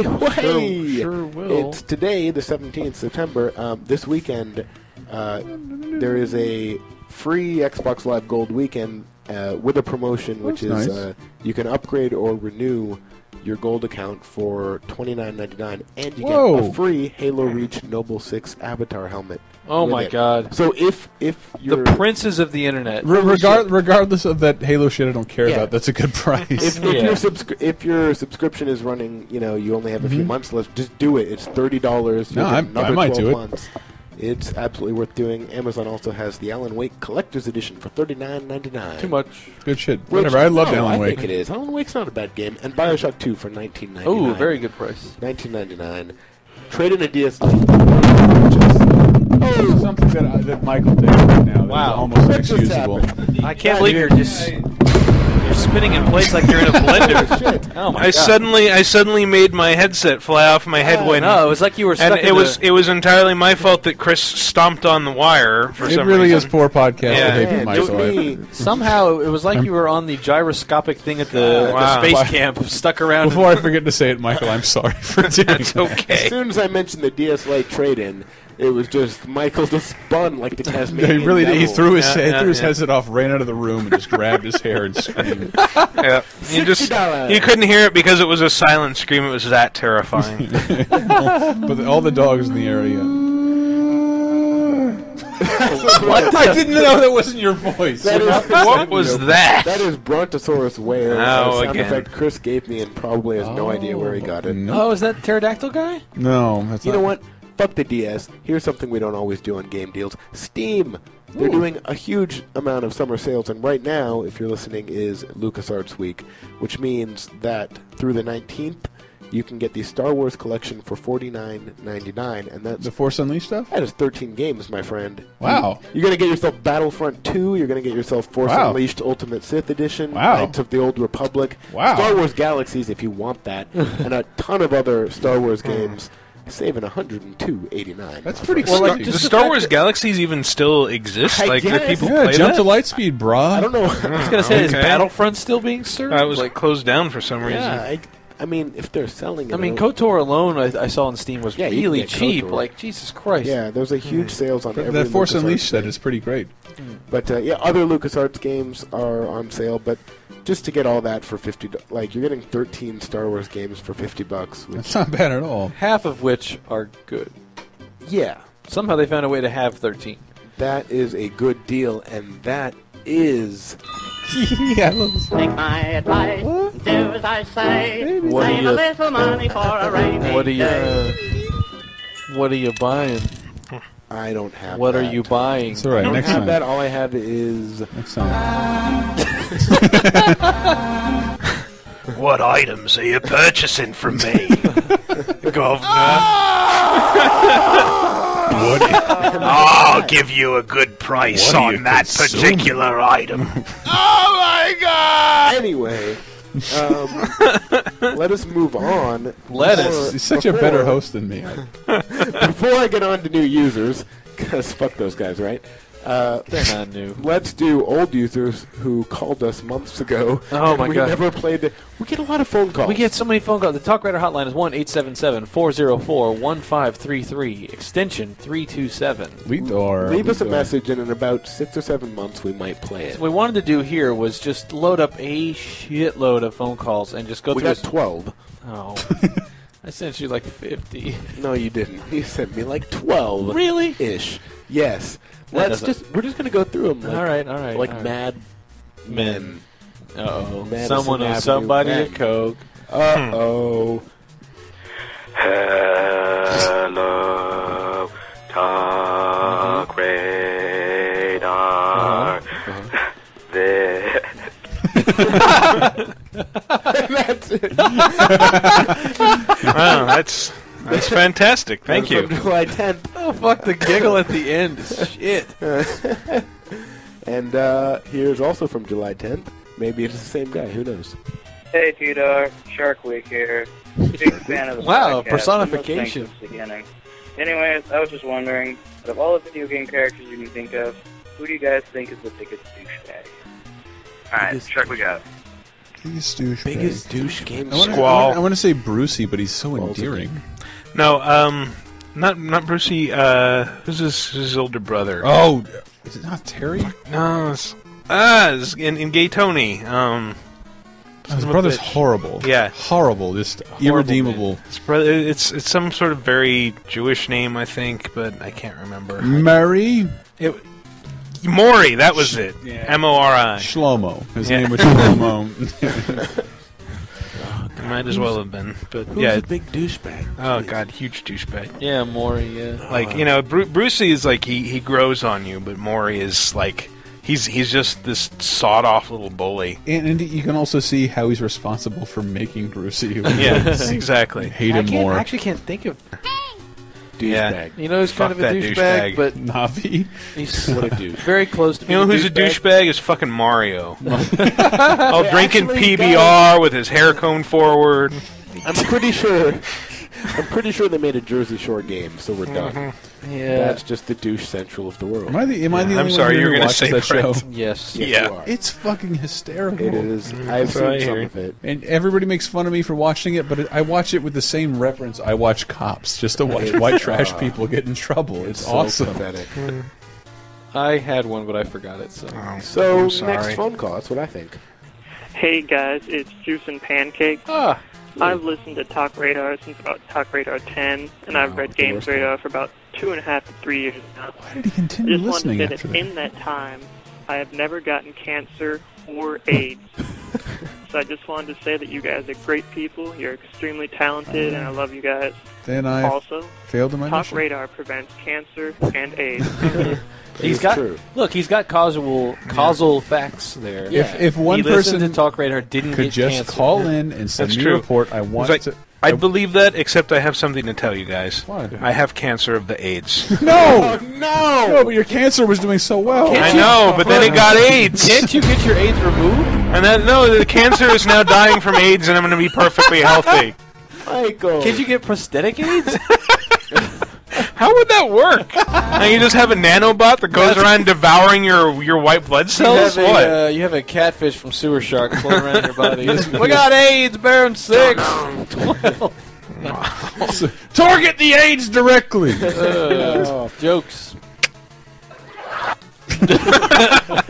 The audience was very specific about that. Whoa. Are you playing them all? No.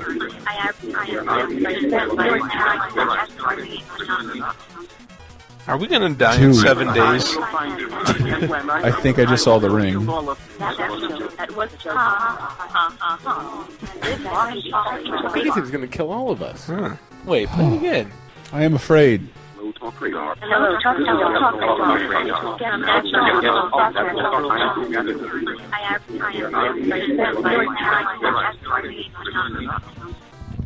Yeah. You heard that, right? I did not hear that. Did we just get threatened? I refuse to acknowledge that. I will kill all of you. Like Jamie Hey, Foxx, I Perfect made Milkshakes in the forums. Brett likes to call it a Perfect Milk Shack. So anyway, I know how you guys do intros with, video games and pop culture and everything. So you might want to check out Josh Sneed. Josh, SNEED, is one of his scandal specials. He talks about the SNES and fat kids, and that just reminded me of you guys, and mainly the fat kids part. Yeah, so thanks again for everything you've done. So podcast keeps me going. All right, see you. Did you just imply that Nice Man's phone call fell into lava? Yes, I did. I just pushed it into lava. Thank you for positive words. Thank you. Thank you. Wow, No, we sound like jerks right now because we're running out of beer and we're just like I am so fucked fucked. we can find. I took a Valium and was mad that I ran out of beer and switched to rum. Oh my god. Jesus. That makes perfect sense. So the to me. cocktail of juice is going on. But I'm on vacation. I've been running around the office all day. Yeah, did you get to... No, I'm totally fucked up on medication. I'm not even supposed to be here. Oh man. Woo. All right, we have this next one's from July 12th, 10 seconds long. Let's see. Blah, blah, blah. Disagree with something negative you guys said about some game that I like. Fuck all of you. Poor Charlie. Man, how does he keep up? How does he keep up with reviews like that? I don't know, man. You should catch my review on Eat a Bowl of Fuck. And I scored it a U. This next one is quite the opposite. It is 1 minute and 11 seconds Oh long. my god. Is it... Simplify. Get ready, get ready. Hey TDar, what's up? This is Stone Magician 99 from the forum. I like this guy. Also known as Andy Spencer from Boxborough, Massachusetts in real life. You know that phone call that you played a while ago, or this week actually, not a while ago, about me calling and correcting you about Prince of Persia and Quake 4 and GoldenEye and all that stuff? Yeah, that was me, so I'm sorry about my phone call. I always get nervous when I do things for the first time, so I'm sorry about that. You don't sound nervous at all.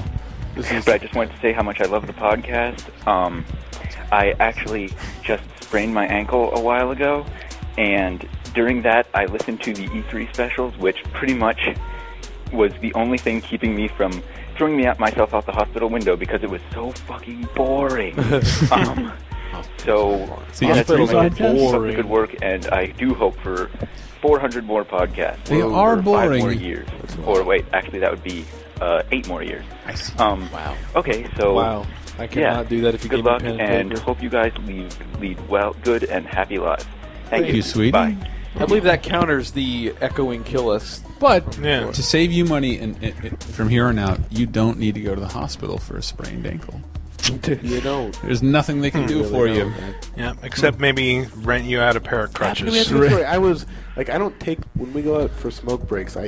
I refuse to take the stairs, and I know it bugs you and Tyler Nagata because you guys It's faster. are trying to It's run faster. down because one day Stephen Pierce was our boss, and he was out. I knew he was down there smoking, and I wanted to go talk to him about something, and I knew like, oh man, Steven's gonna like this. I have a joke that'll make this like, cynical British man laugh. So I ran down the stairs to go up for a cigarette, got to the bottom, and just like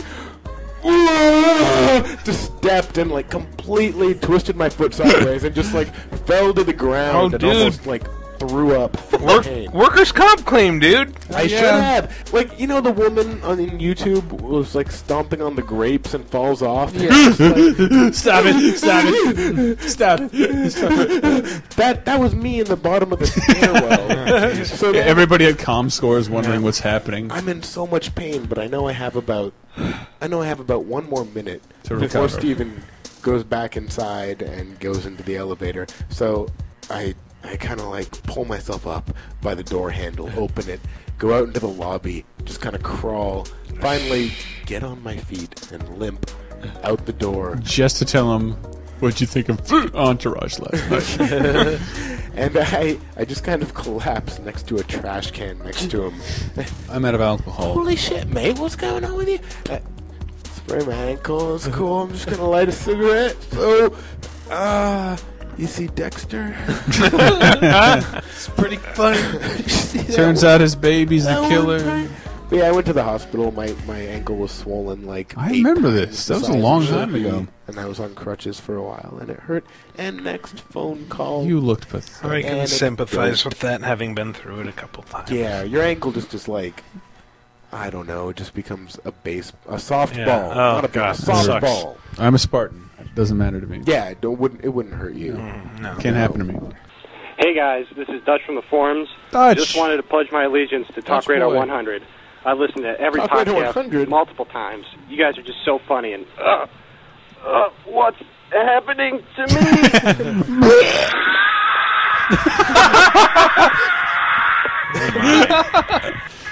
Oh no, he's the lizard again. You think that's funny, Dutch boy? Hang your ass out to no one likes the Shield. I knew what you were saying. Okay, thank you. Brett got it. Let's Audience see of one. I'm sleeping with my wife, my ex-wife. Hey, TalkRadar crew, it's Hurricane. Woo! I just wanted to say thank you so much for however many hours that it's been. I've been listening since podcast 13, and I've loved every second of it. Even podcast 69 and 10. Even though I love 10 in an incredibly ironic sense, and even more now since it's dated. But I digress. Thank you so much for all the time and effort you put into the podcast, and you just make my life so much better. So sweet. Here's to another 100 podcasts and however many alcohol shades of Paul going imbibed Does. products Shades that of happened disinterest. between that time. I don't know how to phrase that, sorry. Correct. Here's the. If you call again, I don't want any digressing. No digression. No digression. No. Please. Straight into your point. Just straight. I would also like no Degrassi. I don't want to talk No, about no, that I don't show. want nothing. I want nothing but straight gressing. Nothing about the that. whole time. Or square pegs. I don't want to hear anything about Sarah Jessica Parker in Canada. Absolutely not. Anytime. Absolutely next phone call. Enjoy that Hey guys, for it's people. Hurricane. If you need help keeping the podcast on the air, I will buy a ticket from Iowa to San Francisco, go to your boss's office, knock, say, hi, how you doing? And then proceed to explain why TalkRadar is one of the best things on the internet and should entirely remain Sorry, I'm not very articulate. I'm sorry, I interrupted you. And I appreciate the sentiment, but really the best thing you can do is just get one friend. If all of you got one friend to listen to the podcast, they got one friend. You got to keep the mic by your mouth. Son. Hey, I know you're on like Valium and 6 beers and a pint of rum, but you really need to hold it still if you're going to talk into it. Or put on the other headset. That's an option too. What a fucking circus show over here. Okay, so my final is you need to go to bed. I'm not ready to go to bed. NPR, stop it. I think somebody's cranky and needs a nap. Yeah, I don't really appreciate you putting my words in my mouth, Michael. Not very much. I think I'm coming through nice and clear. Alright. If you look out the right side of the window, you're going to see the Grand Canyon. Next phone call is 9 seconds long. Hey guys, Samuel Meredith here from South Texas. Congratulations on making it to episode 100. Keep up the good work. Whoa! Thanks. Wow. Damn. Succinct, beautiful, love it. Thank you. Model of efficiency. These, by the way, are from May of this year. Sorry that we didn't get to these. Thanks for the love for TalkRadar 100. Yeah, Brett demanded he get his backlog through. So we still have more. We have like 40, 50 more. We have a million. We have a lot of phone calls, but we're trying to get through them. Next one. Hello, TalkRadar. This is Ian, or maybe better known as E. Schulte 27. I know E. Schulte. I just want you guys to know that happy 100th given. Yeah. It's a great podcast. It's hope for 100 more, maybe even 1,000. I don't know how long you guys would be doing this, but it's been great since the beginning, and I've been going to Radar since before it was Radar Cheap Planet.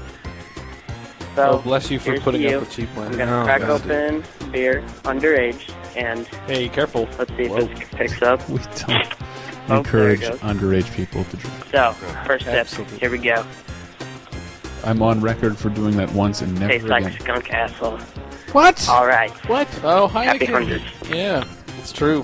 Heineken tastes like licking a skunk. We actually, Tyler and I discussed that while buying beer today. Brett doesn't like Heineken because he said it tastes like a skunk's butt. What? And Tyler was like, "What? Why did he say that?" I'm like, no, he really did say that. Like, I think on air. Well, I know why he said it. Why? Because it's true. Heineken is a perfectly fine beer. No, I have to say, my tastes have graduated. I don't mind Heineken anymore. But in college, I felt like I was picking up a skunk off the ground, pulling its tail back, and just pressing my tongue directly on its ass. Because in a very real sense you were. Because guess what Heineken's made of? No. Made of hops and barley. I'm assuming. Which is the same thing the skunks rub together to ward off predators. To make their assholes. To make skunk butt. Yeah, skunk butt. That was Whoa! Who let the arena crowd in here? Yeah. Oh, yeah, this is highbrow discussion here. All right, next. Okay, let's see if I can hit the next one. Phone calls are ready. And not the previous one. Oh my God! 100, motherfucker! Yo, Talk Radar, what's up? This is Strangle Me. I'm just calling to wish you guys a happy 100th episode. I can't believe it. Holy fuck! And I just heard you guys play my phone call on episode 99. Gotta thank you guys for that, man. Got a lot of love and respect for you, man. And I hope you guys are fucking like a million more podcasts. Oh, as unreasonable as that sounds, I know. I have to give it a personal, guys, personal apology to Strangle Me, and I'm doing this over his phone calls because he tends to call every week for a minute and a half. So that's the only reason I made fun of you. Let the man talk. Hey, I'm sorry. He calls up the other week to say that something's wrong with Megadeth, and I just say Megadeth is for Italian. Look at this guy over here. He's Italian. How do you make Italian sausage? Retarded pigs. And that's where Strangle Me comes from. That's all he eats every day. He eats retarded pigs, and he drives around in a stupid fucking IROC listening to Megadeth. Calling up. Let the man call the podcast. I'm so mad because Strangle Me sounds cooler than I ever will. And he does it so effortlessly. I'm fucking jealous of you, Strangle Me. Please keep calling the podcast. Keep calling. I just want to hear your voice. I like seriously. A part of me, like beyond the podcast, I hate it every time. Like he sounds too fucking cool. He's in fucking New York. He's having a blast. He's walking down the street. Yeah, I just got really drunk and I was thinking about the Punch-Out music. Yeah, I'm walking down the street and some guy's trying to rob me, and I'm like, no, this debit card, there's nothing on it. Please put the gun away. Like, our lives are different. Yeah. Kurt, please. I'll take another Valium. I feel like I could walk down the street with him, and he would hook me up at every store on the street. That's right. Hey, I know this guy who'll give you a free fucking Spox. Oh my God, 100, motherfucker! Yo, Talk Radar, what's up? This is Strangle Me. Just calling to wish you guys a happy 100th episode. All right. I know he's not even Italian. I cried so hard at that my fucking contact lens went off center. God damn it. Michael cannot see. Next. Hey guys, Ken, SSJ4 Raditz from the forums here. Be less excited. I want to say congratulations on 100 episodes. Hope to hear you around for 100 more. Okay, bye. Thank you. There we go. I guess, yeah. I mean, a lot of the May ones will be for Talk Radar 100. Thank you for all the congratulations. Yes. On 100. We have I wish we could have had the time to get them up in that podcast. When that was relevant. Next one. Hey guys, this is Petra on the forums. Just want to say that I love the podcast. I love you guys. Here's to the 100th episode. Hope it's a great one, and I know it will be. Here's to another 100 more. Alright guys, thanks for the good work. Keep it up. I just want to say again that I love you all. I love the podcast.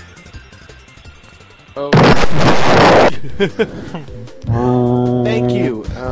Man. The 100th episode was good. Thank you. No, the 100th episode now we know you liked it. It was a 6-hour extravaganza. Everybody who had never listened to the podcast before saw Games Radar has the balls to post a 6-hour podcast. Yeah. Do you realize you're making so much noise? Am I? Yes. Yeah, that headset's plugged in. You don't even need the wireless mic. That headset is operational. Boy, it's like watching Tim and Eric. It's like a 4 out of 10 to watch, but probably a 0 to listen to. Yeah. Here we go. Keep going. Keep doing it. Yeah, keep doing that. I want to narrate just cutting this. up wax. Yo, what up? Antista to the house.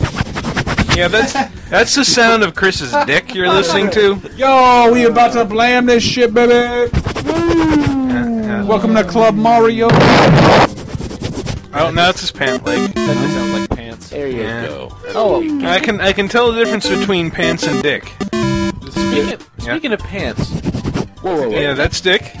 That's pants. Speaking of pants. I can't believe you said that. I played Kirby's Epic Yarn this week. You absolutely did not. What a segue. You're brilliant. No.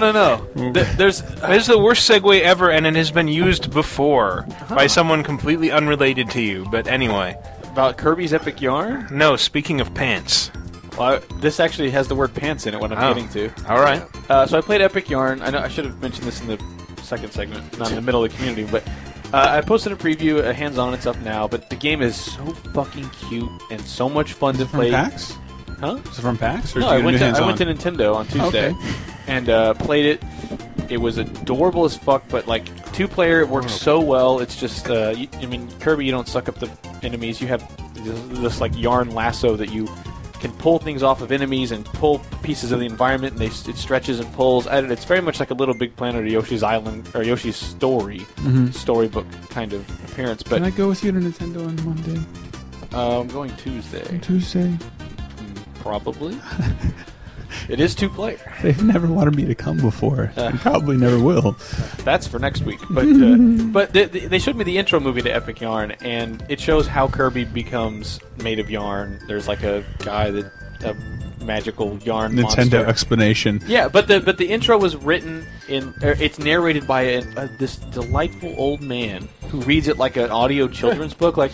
Well, one day Kirby was. No, not Wheezy, not Wheezy, but like Charlton Heston, like Gordon Street. Gordon Street. Like that. Remember, one day, a little blob made of yarn. Yeah, and it's done really well, and then but he narrates all the characters' voices. So when Kirby ends up, he gets pulled into this amulet, turned into yarn, and he lands on the ground, and he's like, "Then Kirby put his feet on the ground, and he said."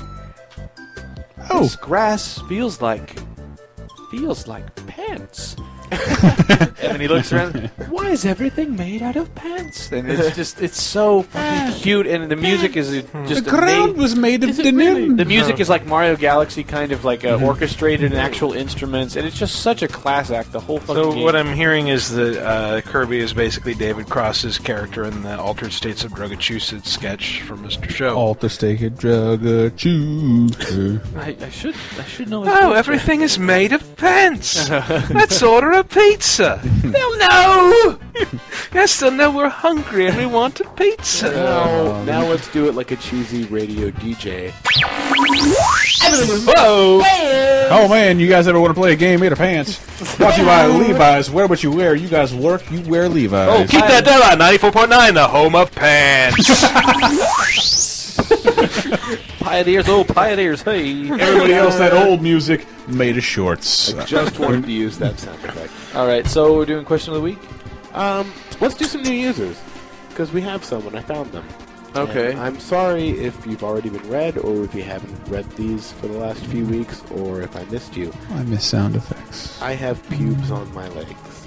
I remember that. That's fascinating, Tyler. Linko9, the gynecologist with chipmunk cheeks. Camel Fro, Rafflecopter smiley face. Elephant Pista and his Polywally Doodle.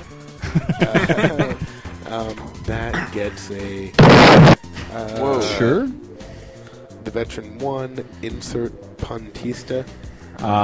What you did there, I see it. Captain Trips 855, waiting for Charlie to snap. Very appropriate. Tit, and it is a picture of the bird. So I see what he did there as well, and he can also have a and Dog the Bounty Hunter plus cats. Alaska Grown, who I believe is from Alaska. I would hope so. Yeah. Al Swearingen hates cocksuckers. It's a Deadwood reference. Yeah. Fuck hoopleheads. 107.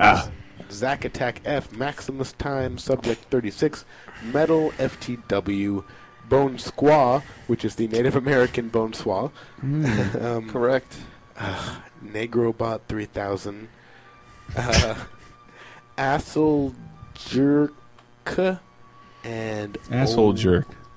Yeah, but it's ASLJIRK. Clever girl. Age, sex, location. Yeah. Jerk. Jerk? I don't know. I'm drinking a lot. I know.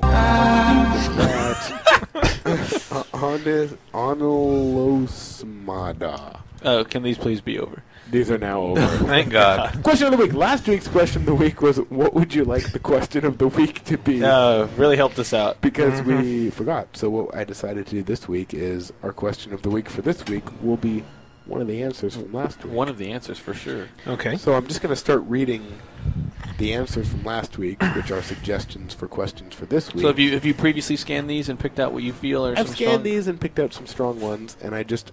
You should do this every week. As soon as Brett says something high-pitched or raises his eyebrows... In fact, I'm going to preempt these questions right now and just say that the question is, what would you like next week's question of the week? No. As soon as Brett reacts to one of these questions, that's when we're going to stop. And really? We're going to put it up on me? I'm going to put it on you. Phazon117 said, what's the shittiest game you have fond memories of? Ooh. Amagon. That is a good one. Executioner, what game have you bought/rented simply to mine for achievements or trophies? I haven't done that because I'm not a bitch. But Yo-Yo Guy changed his avatar to Chris on Novocaine. That's funny because Yo-Yo Guy is the next one I have written down. Oh, really? The stupidest thing you've ever bought that is related to video games. That's a good one. Okay, the reaction's getting stronger, and I'm going to keep going. I don't feel like that was a good enough reaction. I don't know. I I like where that could go. You like where that could go? Maybe. Felix the Cat asked, which console/handheld would you make love to? No. Solar-powered ship machine. Get your mind out of the gutter. We're on a clean ship here. Solar-powered ship machine from a clean ship said, What's the finest thing you've done in a game, but nobody else cared that you did it? I did every Gap and Tony Hawk 4. Wow. Dark Tone said, which game publishing company that never made a console should, and why? Ravenbaum said, what game-related swag did you just need to have? I have pubes on my legs said, if you were to live in a gaming world for 1 month, what world would it be?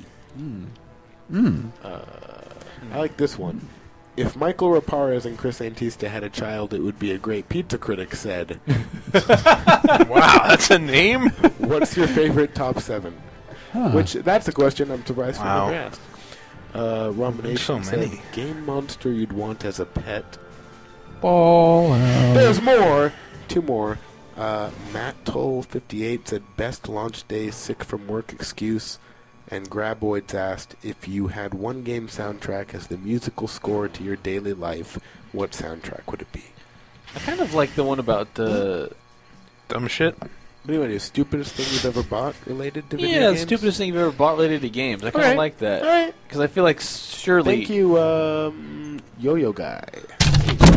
Whoa. That was a nice punctuation there, actually. The first thing that pops to my mind is, so in high school, this girl I liked was working at an ice cream stand in a mall, and I kept trying to find dumbass excuses to go to the mall and keep talking to her. Are you listening? She wasn't listening. She was not good. Well, she was, but I mean, not very closely. Hey, whoa. But, listen to the sound of balls hitting the chin. Am I right, Elston? High five with the mic. No, yeah. No, I just jerked off for the next year, but it's all right. But, cough it up, Tyler. So, it's a lot of blood. It's funny, man. His only downfall is host. All right, I'm done. All right. So I was like, man, I've already bought that CD I kind of didn't want, and I went to the arcade to play the games I don't care about. Fuck, what can I possibly do? And then someone said, oh, hey, I saw this Duke Nukem figure at the Electronics Boutique. Really? Oh, my God, I got to get in my car. And I went, and I specifically drove to an Electronics Boutique and bought the one Duke Nukem figure that we actually have sitting out here in the office that's constantly $69. That's yours? Oh, wow. I don't know if that's mine. I thought it just sort of spontaneously generated or something. It could be mine. I don't know. I actually don't know what happened to mine. It's possible. But the purpose... I was done with Duke Nukem 3D at that point, but I bought that figure solely so I could go talk to this girl, and then she asked, oh, what'd you buy? Not only is it a toy, which I'm trying to... It's a video game It's toy. a toy based on my computer game. Okay, no more of that. That's what comes in my mind. Pops into my mind. Nothing comes in my mind. Was it... Okay. I did it. All right. Well, fine. I'm still gawping, so someone else. Anyone talk. else? Embarrassing thing you bought?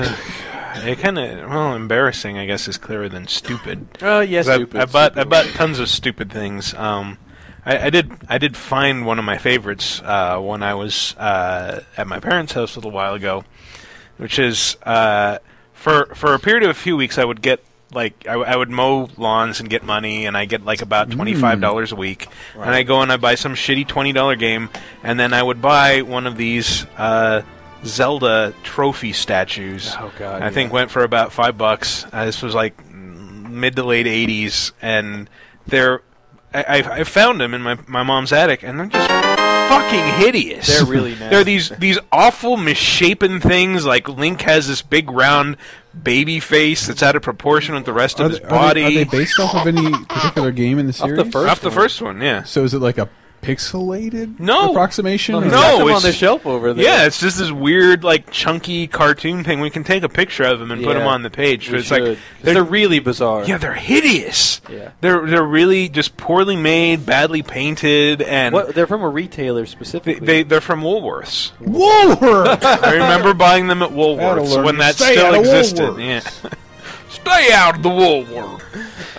But yeah, and they have also little stickers on the base so you can record your score because, I think they imagine people would buy them to give kids in neighborhood competitions or something. Like, Dude, no one will beat my high school only Zelda. happens on TV. That sounds like something they do in like CSI Tomorrow. This guy had an 8,000 score on Zelda. He's got the trophy to prove it. Zelda 6. He's got it. He beat it 4 times. He wrote it in Sharpie. Chris? Yeah. Stupidest game purchase? Stupidest game thing like you every bought. day you bring something home. Look what I got, Tyler. It's not a game, but like a thing of figure paraphernalia bullshit. Well, it's just I'm just addicted to trash. So like I have 5 Power Gloves for no reason.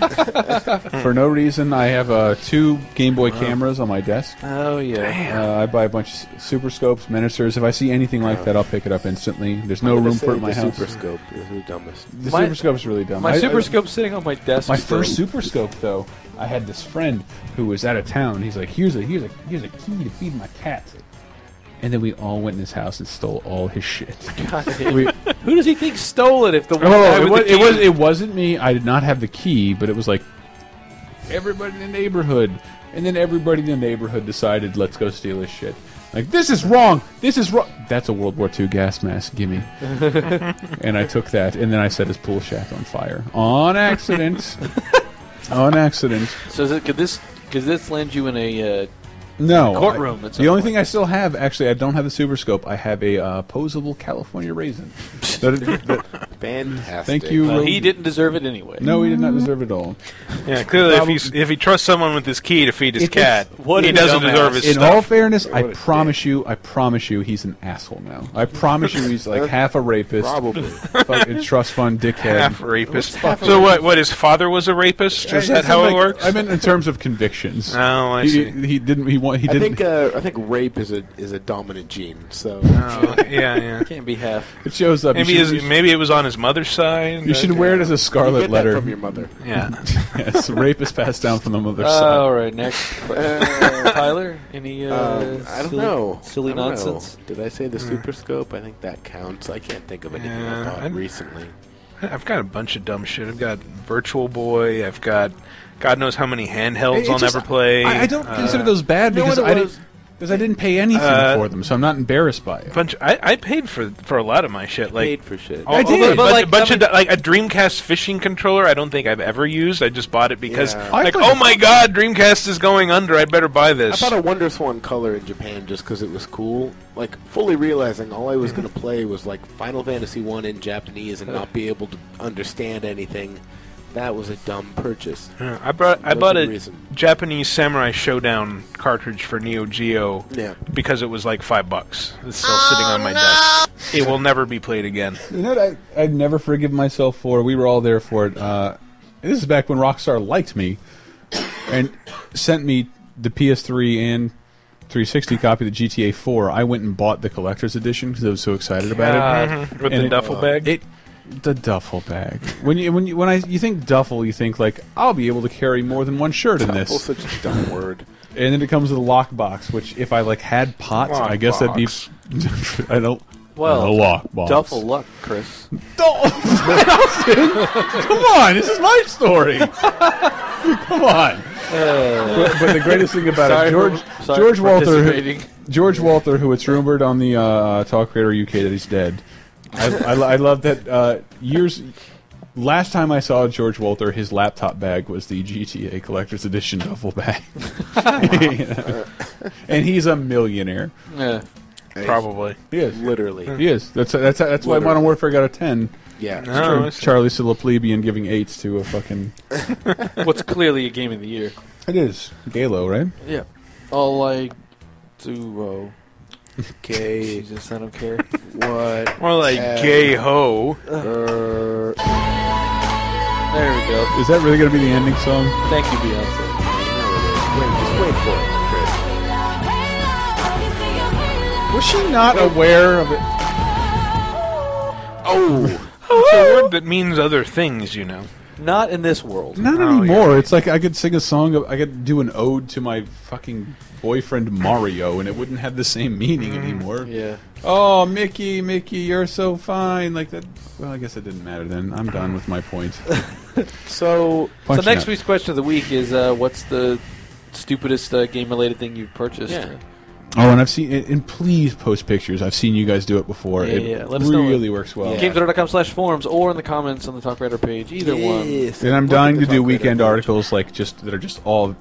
And if that action figures fucking thing is still going, please post more. It bothers Brett so much. It makes me very I don't happy. mind when it's not my figures. It's fine. I don't care. But fucking Star Trek figures taking their clothes off slowly and having them talk to each other. It is so sexy. And then and my friend did it in this high pitch. Oh, Mr. Data.